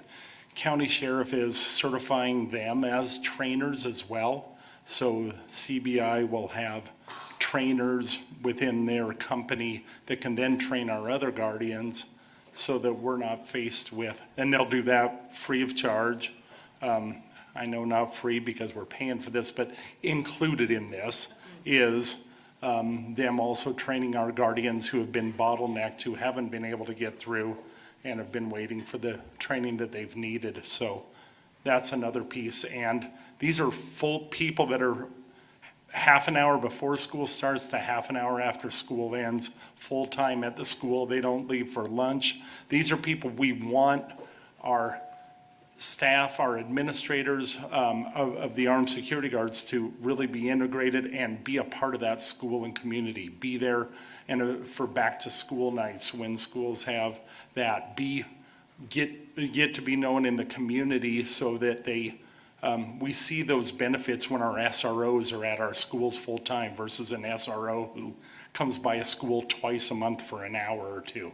That people it's another caring person at the school who's looking out for safety of children. So that was the other reason behind we really starting the year versus having the people come in October or December or January. That could make a difference, we think, as well too. thank you, Brian. We do have Annie's withdrawal of the motion to postpone. My understanding, based on just a few minutes ago, we needed a second to do that in a vote, or just the vote because you were the maker? Was her motion ever seconded? No. Yes. Yes, it Yes. was. Oh, it was. Amanda By seconded. Amanda.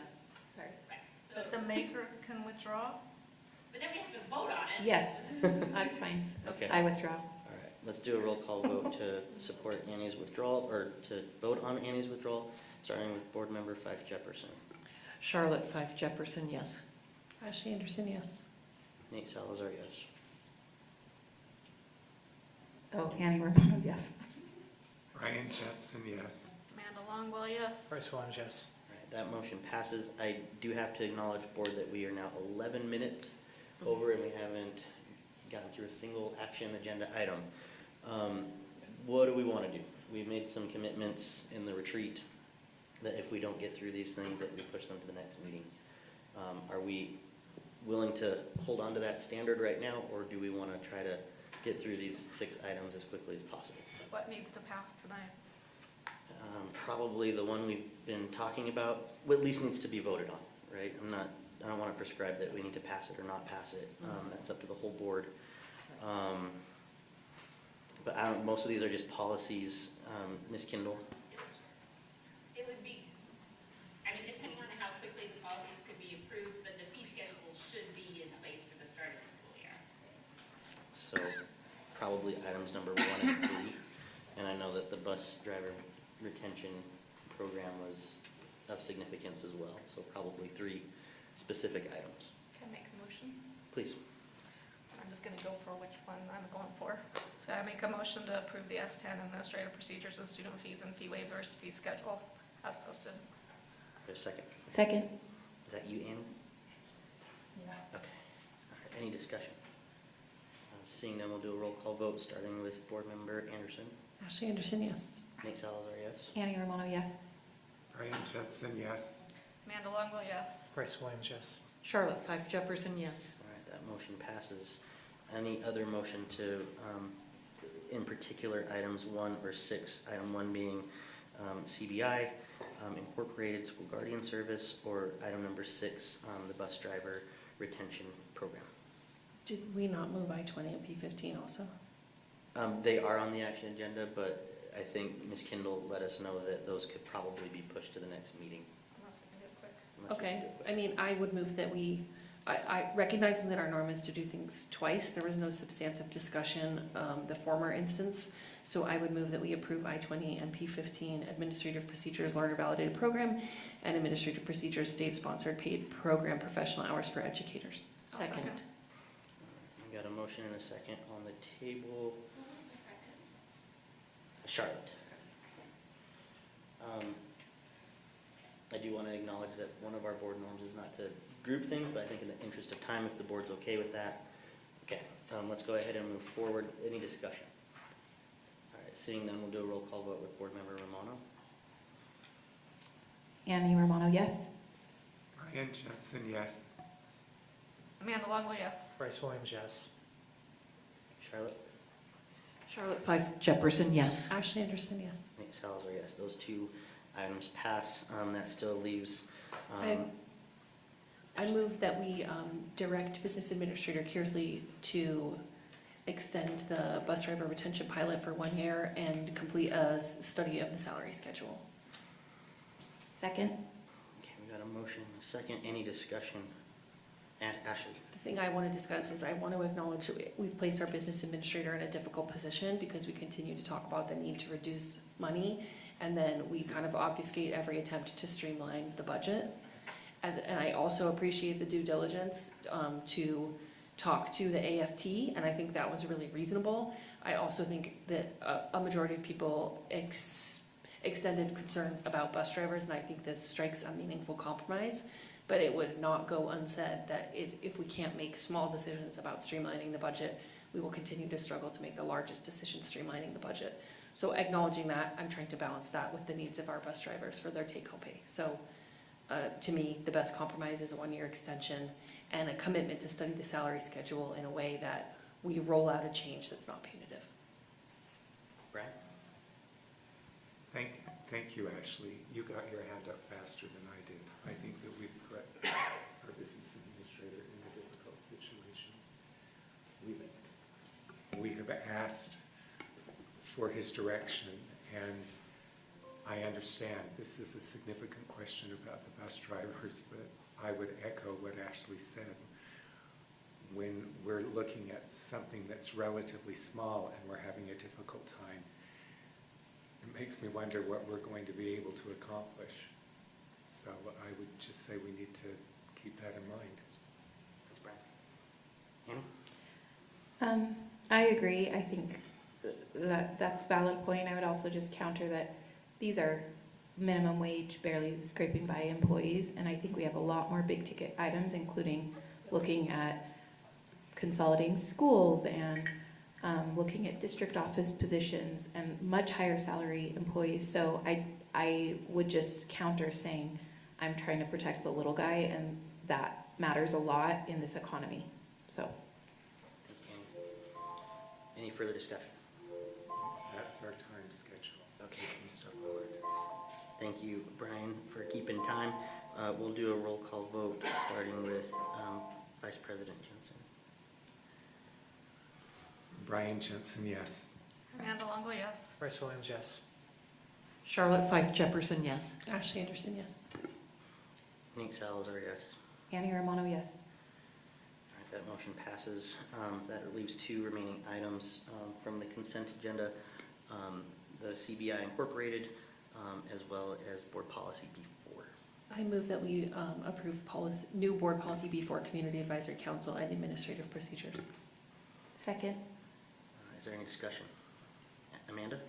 I cannot support it in the way that it's written. I've expressed before my concerns over the language, and at the last board meeting it was presented that the language is going to be may include prior school board members. I've communicated out that having a prior school board member on a community advisory council can send conflicting messages to the other participants on the community advisory council. They could potentially conflict with board initiatives based on personal interests.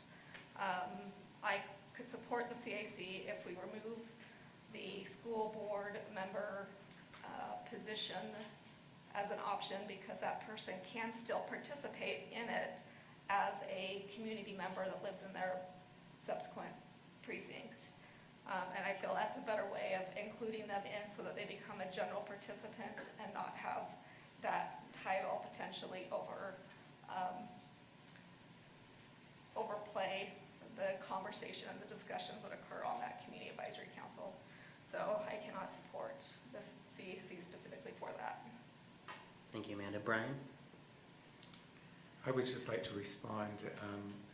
I've been the one that has been shepherding this through, I guess, this Community Advisory Council, and I'm really excited that we're to this point because I think that it would be a valuable tool. I think that some of the conversations that we have had this evening would have been things that could have been helpfully addressed with that sort of council.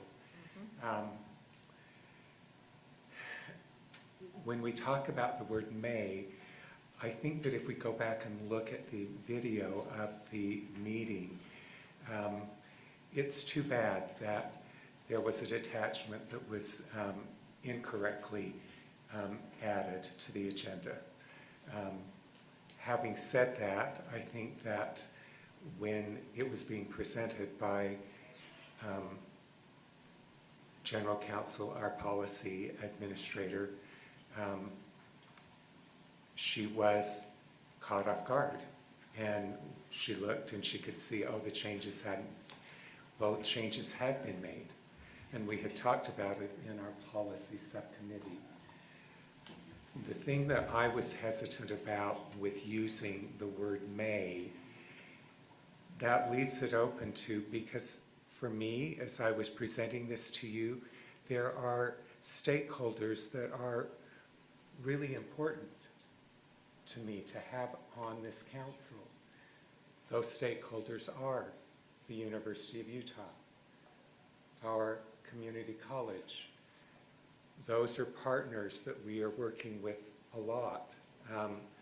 The mayor's office. So the way that that wording was presented was will if available. Because if we had may, well, then that university, well, it doesn't really have to be the University of Utah. It doesn't really have to be, what I was hoping that we were doing there is that we were directing that these different stakeholders would be on the council. I can see your concern with the board member, but the way that I look at that is one of the ways that you can address that is if you have concerns about a prior board member, then you wouldn't vote for that board member when it is being approved. There are, in my mind, I can think of many board members that are available out there. There's not just like one or two. In fact, and maybe this isn't appropriate, but in like 6 months, we're going to have a board member right here. So that was, I just wanted to add that to this conversation as to how it was being developed in the policy subcommittee, and that Christina Kendall, when she realized that the changes weren't there, she read it specifically to us and we all heard it, and we didn't vote on it, but I thought we gave our approval that it would go to the consent agenda. Thanks, Brian. Any further discussion? All right. Oh, sorry, Charlotte, I missed that. I mean, yeah, it was a little confusing in the last board meeting, so it caused some confusion, but the language that you see tonight, is what we discussed. Let me make sure, is there anybody else in the first round that wants to say anything? Seeing none, Amanda, go ahead, round two. I do want to clarify that I did go back and listen to that board meeting specifically to ensure that I did hear correctly, and I even had closed caption on in case my hearing wasn't working. And May was reiterated over and over for each of the different positions. So I just want to be clear, my understanding of that motion, I was comfortable with what was stated then, and what is presented tonight is different than what was presented then. I will vote no, but it is what it is. Thank you, Amanda. With that, we'll go ahead and do a roll call vote, starting with Board Member Longwell. Me? Yes. Amanda Longwell, no. Bryce Williams, yes. Charlotte Fife Jefferson, yes. Ashley Anderson, yes. Nate Salazar, yes. Annie Romano, yes. Ryan Jensen, yes. Thank you, Board. There is still one item if we want to try to tackle this tonight. It's consent agenda item 1B, CBI Incorporated School Guardians Service. I move that we approve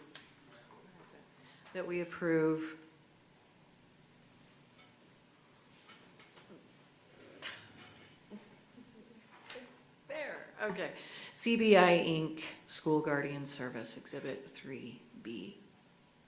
No, it's not that. It's not in the exhibit anymore, is it? Yeah. Oh, 1B. 3B, 1B. I second. Any discussion? Annie? I was wondering what the officers would look like and if their weapons will be concealed, any other additional code of conduct or things that we would be able to put in place to make them minimally invasive and maximally friendly.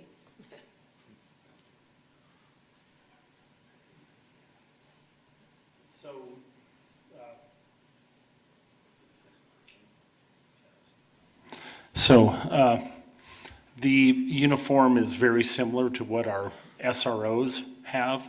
Their firearm is not concealed in what we've been presenting and talking about, because we do want people to know who the armed security guards are. When we have a substitute in the building, which should happen very, an emergency with, it's not gonna be a different armed security guard every 2 weeks in a school. It's the same one for the whole year, but if they're out because they're sick or whatever the case might be, and a substitute comes in, we want people to say, oh yeah, we know that they're with CBI, they've got the same look. They aren't just some random person here. And so that is part of the uniform piece of it, and the other piece of it is their training is if there's, if there's any sort of incident at the school, they're running toward that incident and protecting students. Brian, can you speak to the contract in terms of codes of conduct when they're not involved in an incident, what their behavior, what we're going to require their behavior to be in the building? Sure, we really want to see them used as another set of eyes and ears and someone caring at that school. It could be, hey, our recess starts at 10 in the morning. They're going out there at 9:45 and checking for anything out around the playground, gates that are unsecured. If there's anybody on the school grounds that shouldn't be on the school grounds. If there's, they're doing those kind of pieces. When they're not doing that kind of supervising and looking, they could be helping with the check-in, check-out process with with students at schools that we're trying to do that have maybe a behavior contract possibly. That's one possibility of, we've been meeting one-on-one with principals who will have them to really start having those discussions of how do you use them in an authentic way to be part of, they're out there and they're supervising, but hey, there's a game of 9 square going on and the kids say, come over and play with us for 5 minutes. Yeah, I'm gonna hop in there and be that. I'm gonna go talk to a parent who has a question. They're not there they might help with in the front when just keeping traffic moving so that students say, and stopping at the right spot so students stay safe getting to school. They're not there they won't be issuing tickets to anyone. They're not gonna be any sort of law enforcement in any way. Discipline, right? Or They're gonna follow or the discipline, SRO right. process that way. Yeah, the Right, SRO so there's process. those So restrictions. they actually came, the director and 8 of the security guards actually came to the SRO training that we had last week to start to get some of that. They're going through the vector training for our district so that they know laws and policies and have been through that vector training as well. We want them to be seen as someone who's, I think that for 95% of the students, they'll adjust really quickly and see that this is a caring, kind person there to just be there for them. I know sometimes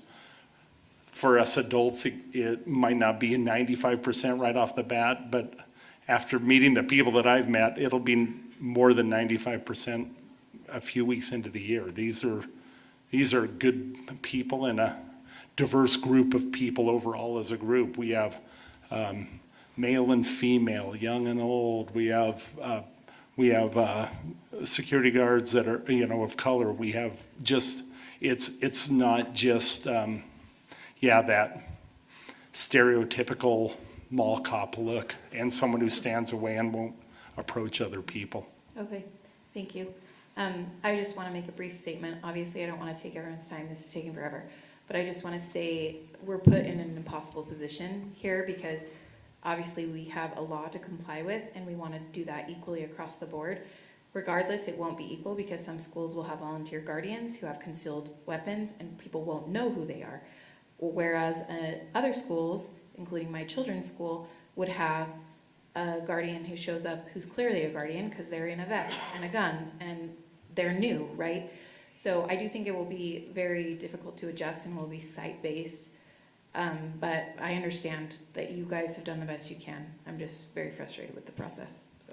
Thank you, Annie. I'll go ahead and take my time and also just state publicly that we are in a difficult position and also state that it's not my favorite approach about what's being asked of school districts and boards and superintendents and folks in your position. Brian, I think there's other ways to do this, and I've advocated for that with the original bill sponsor and other folks up on the Hill, that I wish there were more,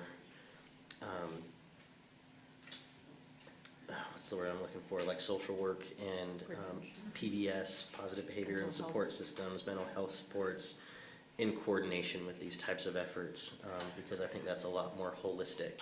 And I'm not afraid to say that publicly, and not just because I'm leaving in 4 months from the board, Brian, but because it's what I believe as somebody who's been around this work and working with kids for a number of years throughout my career.